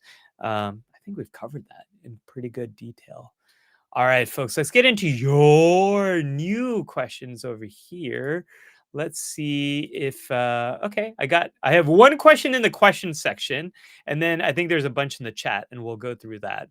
Um, Simon asked like an hour ago. I usually do things even if I'm nervous. I do like a challenge. I want to do more if I'm struggling, but I notice nothing that helps me when I start. I'm not thinking about how I look like. I'm mostly worried about my performance because I see my heart racing. So I want to ask advice. Okay, full disclosure, I got totally anxious thinking about a sound I heard outside. And I got distracted. So let me kind of reread this part. Um, I'm not thinking about how I look. I'm mostly worried about my performance because I see my heart is racing. So I want to ask for advice. Um, if you are worried about your performance in any kind of social situation, what's going to help you is actually getting good feedback on your performance. So, for example, if you were, let's say you play tennis and you're anxious about performing in a in whatever situation you're trying to get better at it, you're not going to just like get feedback from your social anxiety, because your social anxiety is this over dramatic friend that's always going to be talking about all the bad things that could happen and have happened. You want to get feedback from like a coach, someone who knows the game of tennis, knows you, and can provide you with accurate, honest, and helpful feedback. That's how we get better. And for someone who is an athlete, and there's Olympic psychologists, sports psychologists who try to help people get really good at their performance. And what a lot of them do is they focus on the basics of really visualizing what you're going to do when you have to perform. Really think it through. Like imagine yourself doing all of those things and then having some type of pregame routine. So I have my amp up music, my hype music I play before I do one of these to get my heart rate up, to get myself pumping. I'll sing it, I'll dance it, because if I don't, I'm not going to perform at the right level. Like I need to be psyched, no pun intended, to do this kind of stuff. And I do the same thing before I write. Sometimes when I'm sitting down to write, I need to amp myself up. I do some jumping jacks, stuff like that to get myself amped up. Other people need to do the opposite. They need to really slow themselves down. They might do some kind of relaxation routine, or maybe they have earplugs in and they block out the rest of the world. Whatever it is, if you're worried about your performance, number one, learn what helps you to get in that right zone. Number two, really visualize what you're going to do when you're performing. And then number three, get feedback from people who know a lot about this thing. This is true whether you're an athlete. This is true whether you are a musician, an artist. It's true if you are a streamer. It is true if you're dating. If you're dating, you really need to visualize how you have those conversations. If you're asking someone out, if you're texting, DMing, you're on an app, if you're asking someone out in person, you want to really visualize and know what you're going to say, and then you want to amp yourself up. And then you also want to get feedback from other people. Get feedback on your dating profile. Get feedback on these things that I'm saying. What do you think about this? That's how you get better at performing. And all those things are performance. Dating is performance. Um, Making new friends can be performance. Speaking in front of a group is performance. Giving a talk is performance. I'm performing right now. All that sort of stuff is performance. Um, all right, folks, give me your questions here in this comment area. Um, I'm gonna switch out here. I can see all your questions here. I'm gonna be doing this awkward thing of looking over here and then talking over here when I do this. But this is gonna help me see the comment section better. And so awesome to see you, Powell and Peter and Simon and Arjun, and Iris, Christopher. So great to see you all here. Who else is here? Lori is here. S is here. So awesome to see you all folks here. Okay, let me see what's going on in the comments section. Let me go back a bit so I can kind of catch up here. Oh, S said, "I think Jake was joking." Oh, I get it. Okay, thanks, Jake. I'm glad my video did not cut off over there. So Bob said, "My outwardly visible anxiety used to make those around me edgy as well. I consciously developed my affability jacket persona, and I can wear it to mask my inner turmoil." That's great. What I like to do if my anxiety is really visual, I like to just say, "Man, I'm really anxious about this. I've been anxious about this," or like, "I'm really stressed about this." That's a little bit less scary way of us saying it, and then see what happens. Most people either don't react or they say, "Yeah, I'm anxious about this too." Um, it's pretty common. It is the most common emotional challenge in the world that people have is anxiety. You think you're the only one struggling with it? No. Watch what happens when you tell other people you're also that you're anxious. It takes away that power. Like I think Simon says, oh, I'm sure that's probably not the first time you've heard that.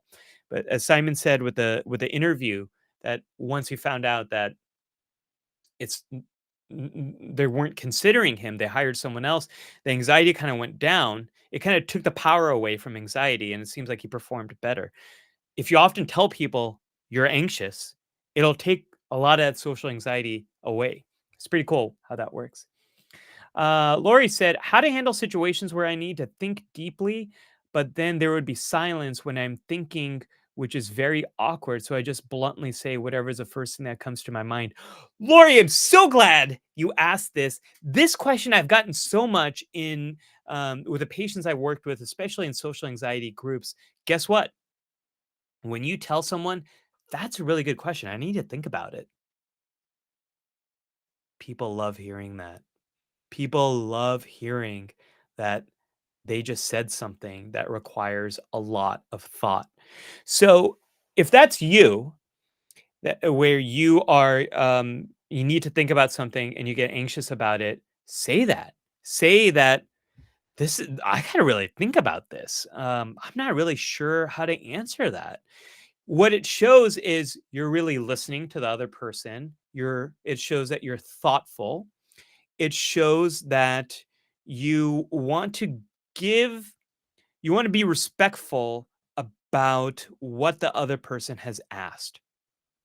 Remember, we're like these puppy dogs. We like attention. And when someone says, you asked a really great question, I got to think about it. Their tail is going to be like wagging like this. They're like a dog or a puppy where its tail is wagging all over the place.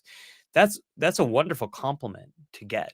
So just say that. And a lot of times when we look at people who are like really thoughtful leaders, and when they take time to think and reflect, we like that. We like seeing that. We like seeing that, haha, I stumped them. I have to think about it. My students, whenever they would ask a question in class that I had to pause and think about, it's like they kind of gave themselves a high five. They were so happy about that. So totally okay. Nothing wrong with having to think about it. And if you don't have the right answer, say that. Uh, I'm gonna keep thinking about it. I'm gonna keep chewing on what you told me because I don't know. Totally fine. Let's normalize not knowing. Let's normalize not having an immediate response, an immediate hot take to everything, and normalize having an awkward silence for the sake of respectful conversation and really caring about the other person. What an awesome thing to do, to give that person the attention and time and then thoughtfulness of really being there and really seriously considering what they're saying. Fix says, if focus is key, I wonder what's the link between ADHD and anxiety symptoms. Can anxiety make your focus go everywhere? Yeah, totally. A lot of people who have ADHD are also vulnerable for anxiety and for social anxiety. So here's how this can work is if your if your ADHD makes it really hard for you to control your focus, it can be hard for you to be present and stick with what the person is saying. That's number 1. Number 2, it can make you hyperactive. and you might do a lot of things that might take you away from the conversation. Or I worked with someone who would um, hyperactive tap and drop things in during tests, and then people would look at him, and then he would get stressed and anxious that people are looking at him, and then that would make him do worse on the test because he already felt like he was being judged on the test. And it was this like anxiety loop of self-sabotage and focus and withdraw and overthinking and distracted focus that was very, very, very difficult for him. So that's hyperactivity there. The other thing that can happen with ADHD and social anxiety is when someone else might stumble upon a topic you're really interested in, now your intention might get hyper focused. Your activity might get hyper engaged, and you want to talk about this topic forever, and you might not realize that the other person isn't as interested in it. So there's a lot of ways in which ADHD and social anxiety in particular can interact. Eye contact can be also pretty hard with this. So what do you do?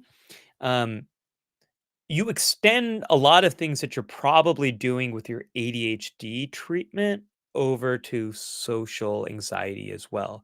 So a lot of things help ADHD. There's a lot of ways to kind of better organize, better position yourself in the environment, getting a lot of physical activity before you need focus. There's even some diet stuff. People with ADHD are sometimes more vulnerable to like artificial dyes and stuff. I used to not believe in that stuff, and looking at the research, it is kind of true. Medications can also be helpful for some people with ADHD, and taking those strategies and applying it to very difficult social situations. So having kind of an organized, like, what's my goal? What am I going to do? How can I position myself so I'm in the um, best way to reduce the ADHD from getting in the way? And then also recognizing that, one of my close friends, she very much has ADHD, always has had it, and still pretty intense. Um, and she sometimes can be very frustrating, but most of the time, her zest for for life is one of the my favorite. It makes her one of my favorite people in the world. So we all are dealing with our stuff, and as much as we can own the things we're dealing with, because in the same way that we struggle with something, it also gives us these deep benefits and makes us who we uniquely are. When we try to suppress our anxiety, suppress our thoughts, suppress the things we want to say, we make ourselves boring. We rob the world of the gifts of our unique focus and our unique background and our unique thoughts. Everything about social anxiety comes down to owning who you are and embracing the risk of conversation, of saying the stuff that's on your mind, of letting people see who you really are. Because if we don't do that, we never form a connection. You will be boring. You will be ignored. You will grow isolated. It's about taking these small risks and slowly sharing a little bit more of yourself and embracing more of that risk. That's exactly what I'm trying to do with these hot takes. I wouldn't have said that um, a few months ago, but I'm working on it, folks. I'm trying to be real honest with you all. Hopefully, it's resonating. Oh my gosh! All right. Arjun says, "What's the point in predicting the chances of our fears coming true? I usually have no idea the likelihood of my fears coming true. I'm just scared of it potentially happening." The reason for this is you really it enhances the learning that might happen.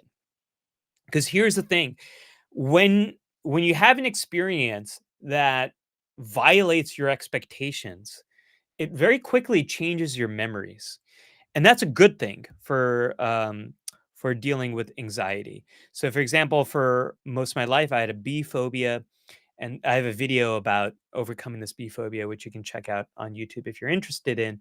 But when I had to face it, and I had to face it because I had kids, and it's my bee phobia was now starting to get in the way of me being a dad. I thought the moment I get close to these bees, they're just gonna the bigger the bee, the more likely it is to sting me and hurt me. And I was writing it down. This is what's gonna happen. The bees are gonna get close and they're not and they're gonna hurt me. And the absolute opposite happened. They were all kind of scared of me. They're not scared of me, they were just doing their own thing. I was shocked by that. We want to enhance that shock, the discrepancy, the violation between what happened and what you believed and worried were going to happen. And if you write it down, that enhances that. It increases the chance that a new memory is going to be formed and that memory is going to be crystallized, and it's going to be more likely that that memory is activated the next time you're in that situation. Little follow up from that story: last year, I got stung by a bee for the first time, which was my biggest fear. And I learned that while it's painful in the moment, it's absolutely something I can deal with, because I did deal with it. But the unknown of it, what was so scary to me. And usually that's the thing with most phobias. It's the unknown that is scary to you. Lori asks how to deal with feelings of blanking out during meetings. Great question. Lori, were you the one who also asked a question about pausing to think? Uh, yeah, yeah, and you see, I just kinda did that. That was not on purpose. Um, if you are blanking out, you okay, so taking notes and staying remember what before I talked about being grounded, not like being grounded like you're in trouble, but finding something to ground yourself in. Sound, music, sensation, taste, lotion. I often use lotion. I love the smell of lavender. I have this. This is my one of my go-to skills. A friend of mine, his parents have a lavender farm, and they sent me all this lavender. Oh, I smell it. It just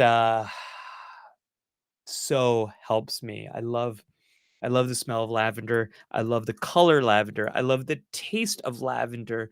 Lavender tea, mix some lavender with honey. Oh my gosh, I can go on all day about how lavender is amazing. Anyways, lavender is my happy place. So remember I talked about if you panic or if you feel disassociation or derealization, finding something to ground yourself in. Well, if you're blanking, you also want to find something to ground yourself in. And if it's a meeting, I would say really try to stay focused on notes, on taking notes.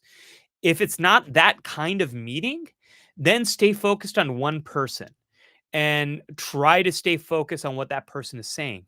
Or in your mind, try to stay focused on the conversation and what's bouncing back and forth.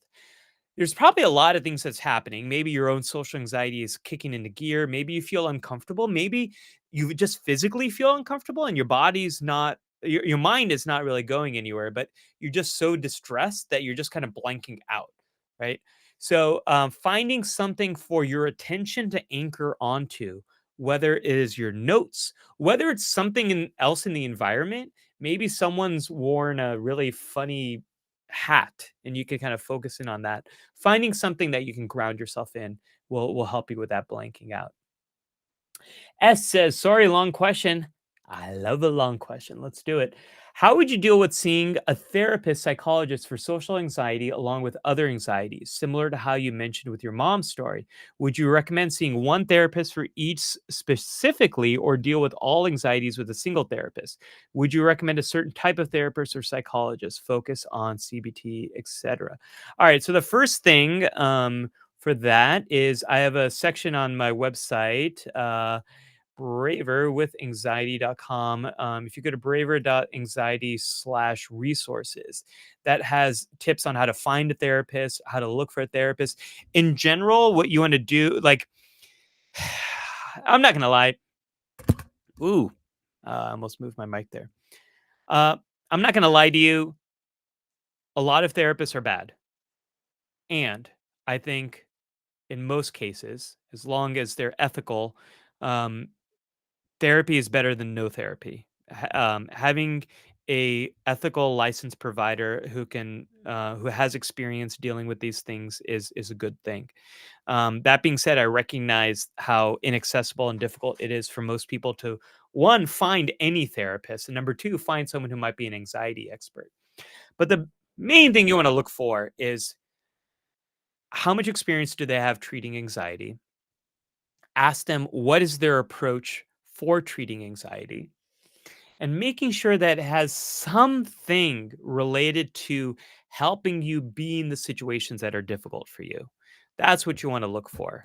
Um, you can't work on social anxiety in the office of a therapist and never talk to another person. It's not to say that person needs to leave the office and help you to do some of these side quests I talked about today, but they should be actively helping you to do that stuff on your own.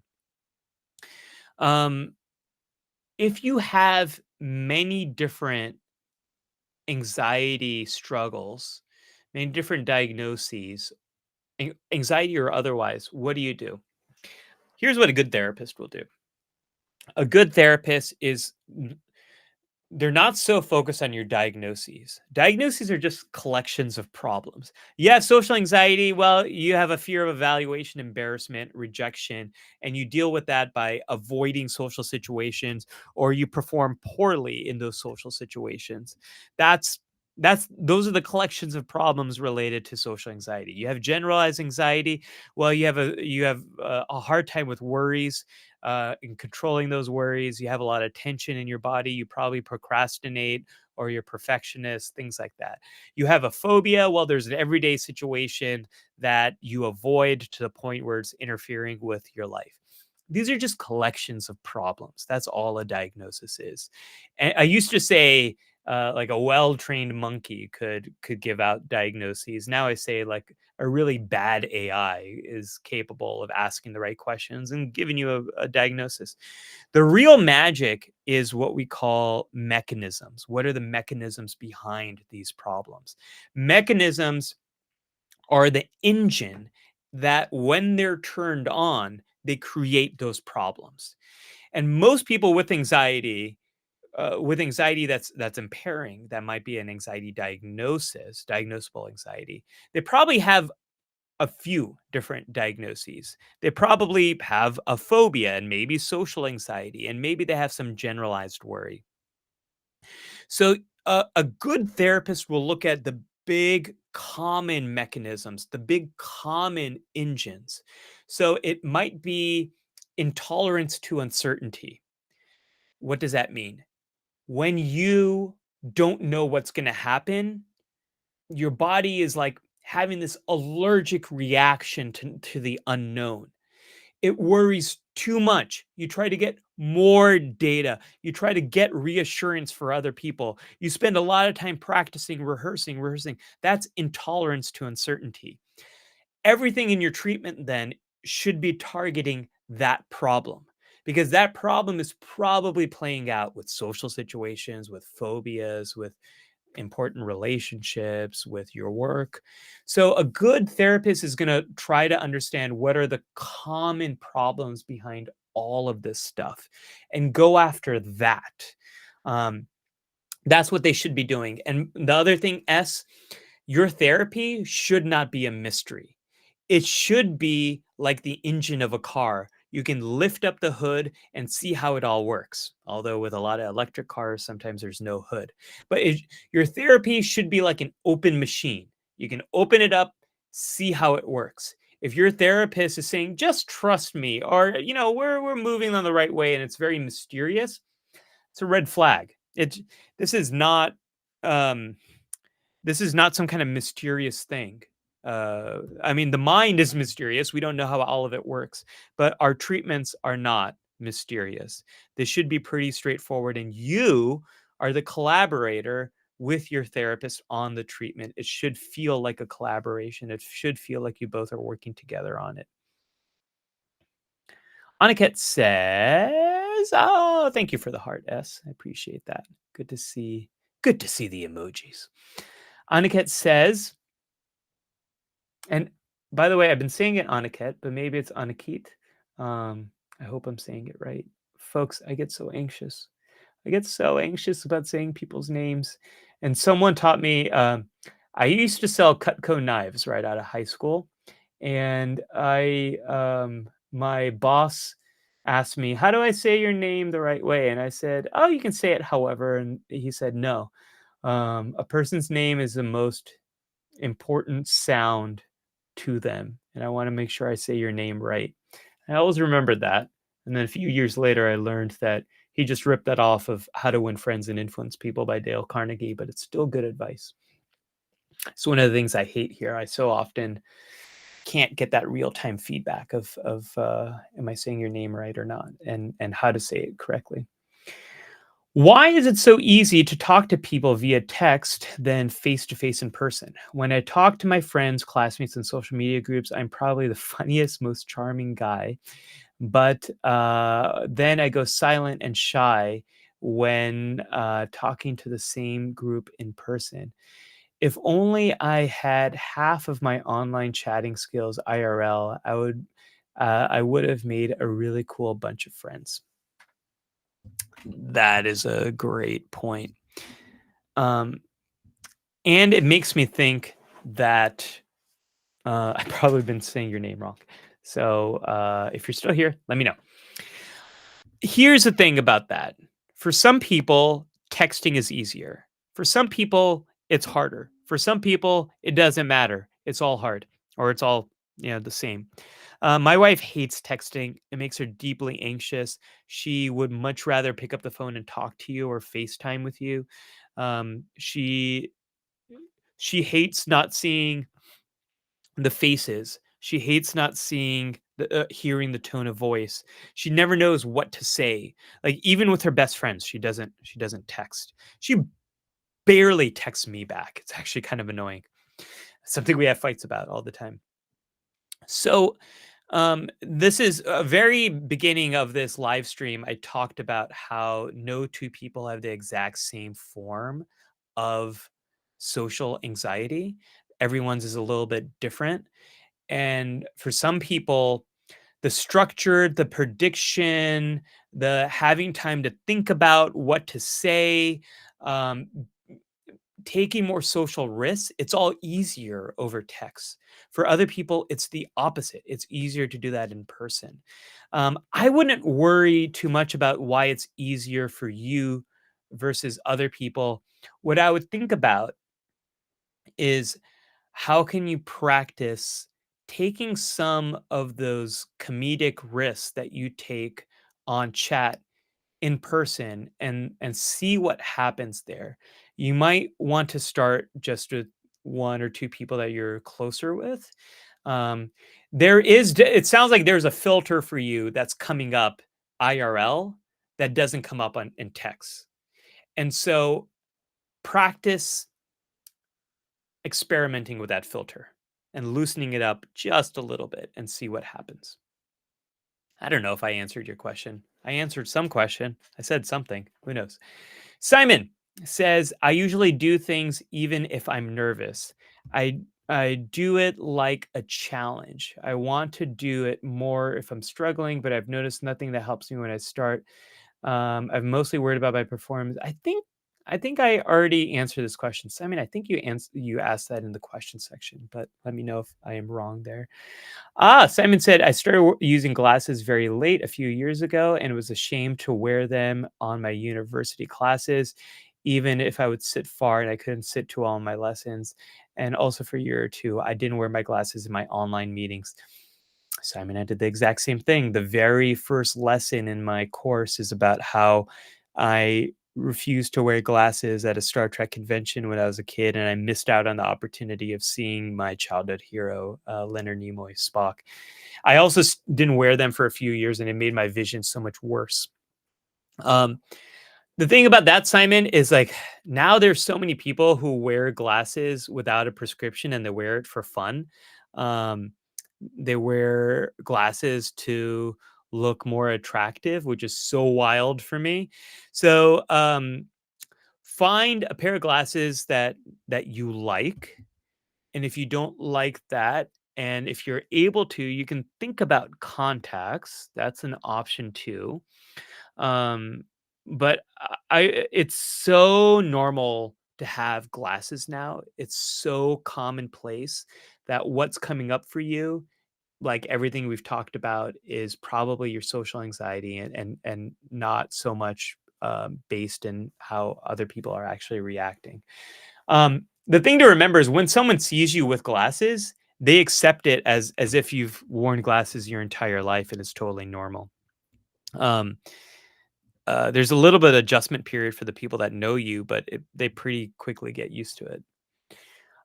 Simon also said, I also noticed something. Sometimes when I'm not in a good mood, it's Sunday and I have a 2 day beard. Hair is slightly messy and oily. I wear random stuff and go to my groceries for the week. I'm feeling totally okay. But when I see someone I know, I like, or find pretty, I feel like a total failure, unworthy. I try to avoid them and don't talk to them.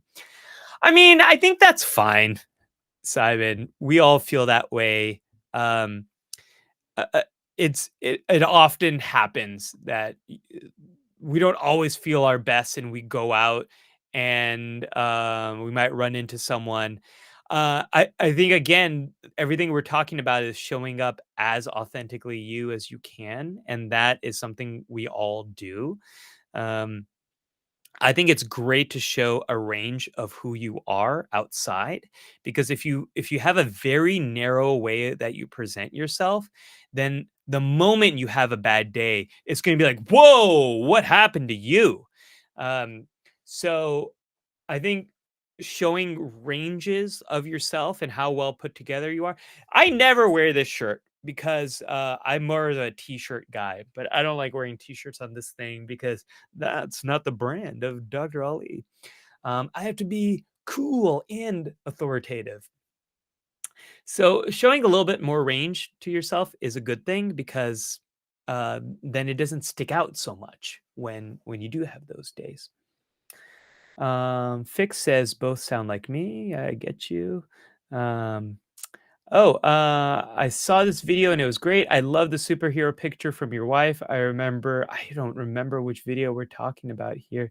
It reminded me, I see my wife, and I was really interested to see your spike reactions and how you were explaining what is happening to you. I think you're talking about the video where my wife and I talk about how we handle conflict. That is a crowd favorite. It used to be the longest video on my channel. It was like an hour long. This one is going to blow this out of the water. Simon also says, to clarify my initial question about performance. Oh, thank you, Simon, for clarifying. I have zero anxiety when it's an urgency and I need to save the day, or I am competing just for fun. But whenever it's an exam or interview or the stakes are high, I struggle and I try to cope with exercise, super preparation, hype music. But when the heart rate accelerates and I feel the mistake I'm doing or I'm not 100%, and by feeling that I'm not at 100% self-awareness, I feel really bad and my mood worsens. Oh man, Simon, that's a lot. That's hard. I understand what you're talking about here. You try to hype yourself up, your heart rate gets high, and then you're not at 100%, and then you don't perform at 100%. You kind of have the classic Olympian conflict there, is trying to find that zone. So a couple of things.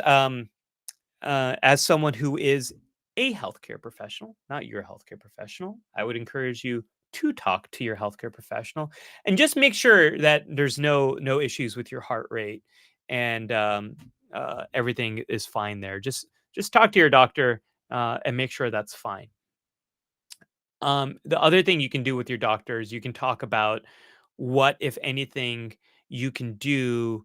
Um, in terms of diet or exercise or nutrition or supplements that might actually help you with that. I'm not going to recommend anything because I am a psychologist. I'm also not your psychologist, so I'm not in the business of making any specific recommendations here. I got I got my ethics, folks, and I have my integrity. Not saying that other folks don't, but I'm not I'm not mentioning any names here, but definitely talk to your healthcare provider. See if there's anything you can do there to help you with that kind of stuff. And on the kind of stuff I talk about, it's just more experimentation and trying to figure out, maybe you're doing a little too much of one, maybe you can do more of something else and try to see how you can get back in that range.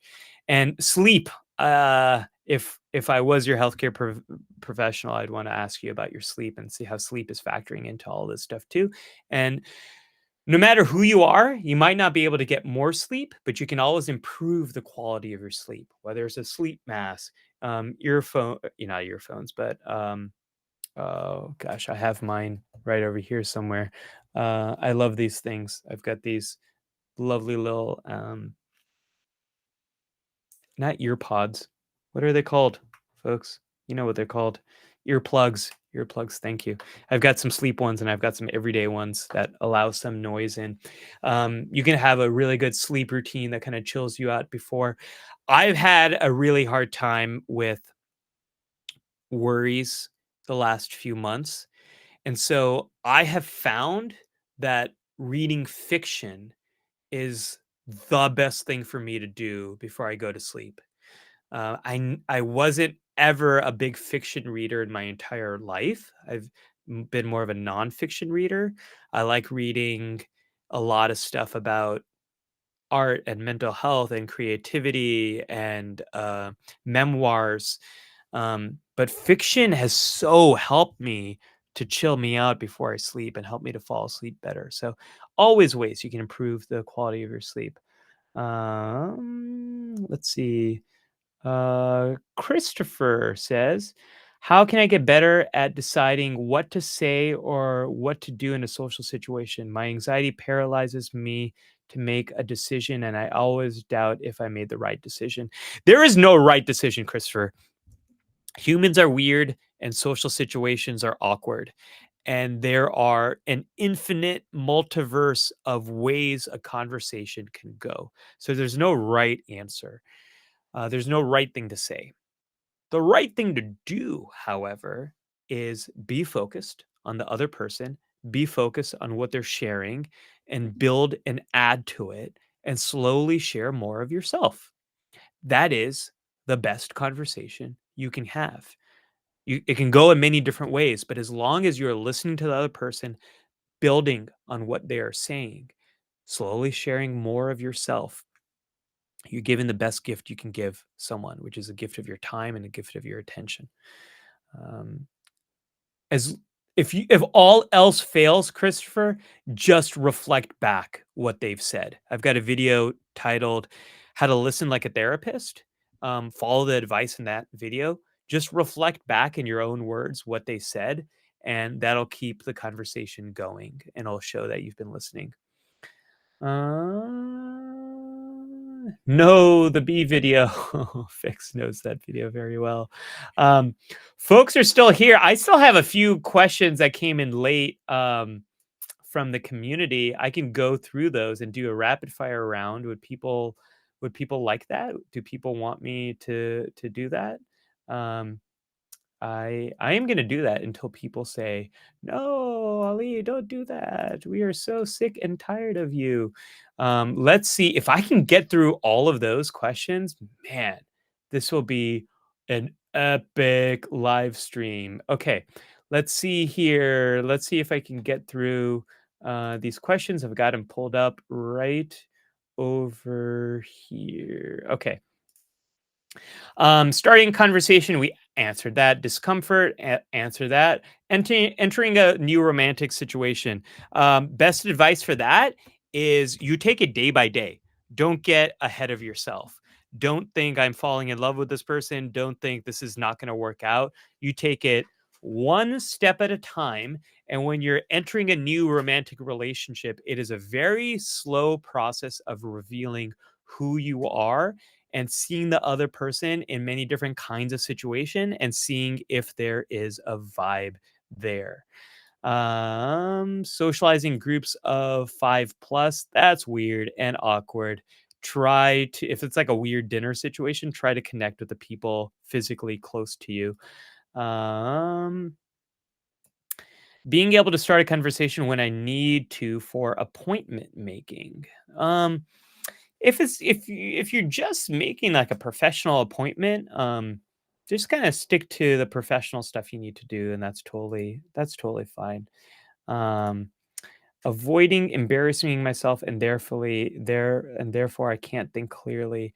Getting more practice. with those awkward, embarrassing moments. I'm going to try to answer some that we haven't answered before. Applying for a job is great. Christoph asked this question about applying for a job. Getting people to look at your resume, having AI give you feedback on your resume, coming up with a bunch of questions that are probably going to come up there, practicing answering those questions, getting feedback on how you're answering those questions. If you don't have people to talk to about this stuff, talk to it with AI and record yourself and then hear yourself and rate yourself or record yourself answering it and then upload that to AI and have the AI criticize it. And if you're still anxious about all that stuff after applying for a job, um, do an imaginal exposure script where you imagine it going poorly and all the things that you're afraid of happening and get really used to those fears. That's totally fine too, and that's going to help you. Um, Being in environments with lots of people around, I think we've kind of covered that. Procrastination. Ooh, procrastination and social anxiety, definitely a thing. Um, Man, that's a whole nother conversation, procrastination and how this plays in. I will say though, if you've fallen behind on something and you've procrastinated, um, tell people that you're struggling and just say one small version of it. Don't keep that all inside. It's going to make all of that so much worse. And everyone, when I've been behind on stuff and I've procrastinated, everyone has told me, just tell me you're struggling so we can get you the help that you need. Um, This is where I feel the awkward silence is I know I say, like, "Get more comfortable with it." It's harder on a live stream because I feel like I don't wanna let you guys down. I don't want you to be bored. Um, Not being able to approach someone or invite conversation. You say, "Excuse me." Are there signs that this person is open? They have headphones on, they're reading a book like this, not a person who's open to conversation. No headphones, kinda sitting more casually, you can say, "Excuse me, I don't wanna, interrupt you, but I noticed you've got the Steven Universe badge on your backpack, and I love Steven Universe, and I just wanna say that's a really cool badge." Do that. Use use your senses to see if there are some signals that this other person is open to social interaction. This one time I was on a flight and I was watching a video and I had headphones on. I didn't wanna talk to anyone. I was coming from a bad place, going to a bad place. And the person next to me kept trying to make conversation. And I wanted to be like, dude, look, read the room. I don't want to talk to anybody. I'm not in a good place right now. Go away. So read the room. Feeling shy. We didn't talk about shy yet. Shyness and social anxiety are different things. Shyness is slow to warm up to a social situation. Usually, if you're shy, after half an hour, 2 hours, whatever it might be, you open up a little bit more and you feel more comfortable. If you're socially anxious, usually that social anxiety sticks until the social situation changes or until something changes. So if you're someone who's more shy, just factor in the warm up time. Know it might take you longer to feel more comfortable. Maybe you go to an event early where there's less people, or maybe you find some way to be there and be a little bit more comfortable early on, or maybe you just come to terms with, you know what, that first hour or two, I'm just going to be kind of quiet, and that's totally okay. And that's one of those things that's kind of more like wired in us. A lot of kids are shy, and most of that wears away through elementary school, but some people continue to be shy as adults. Biggest challenge is to be able to express myself in work setting if my mind goes blank and I'm on. Oh, Lori, you asked this question, and then Lori, you're over here, so we answered that. Awesome. Talking to people is challenging. I think we've covered this. And I think we might be, yeah, we did it. Folks, we did it. Every question has been answered unless there's any new videos. Yes, the cheer emojis. We did it. We talked about anxiety, social anxiety. We covered all the stuff and answered all the questions. Yeah, yeah, yeah. Social anxiety. It's the song at the end of the stream. Please go to the link braverwithanxiety.com/confidence cheat. Go there. I want to know what you think about this. And super important, I want to know what you want me to talk in my next office hours. If you missed out on this office hours, go to Braver with Anxiety, sign up for the newsletter. It's a fun way to learn more about anxiety and keep working on it. And you get to get plugged in office hours like this, get your question answered. Um, Check out Braver with Anxiety/confidence cheat. I want to send you a cheat code about this whole thing. And thank you folks for being here.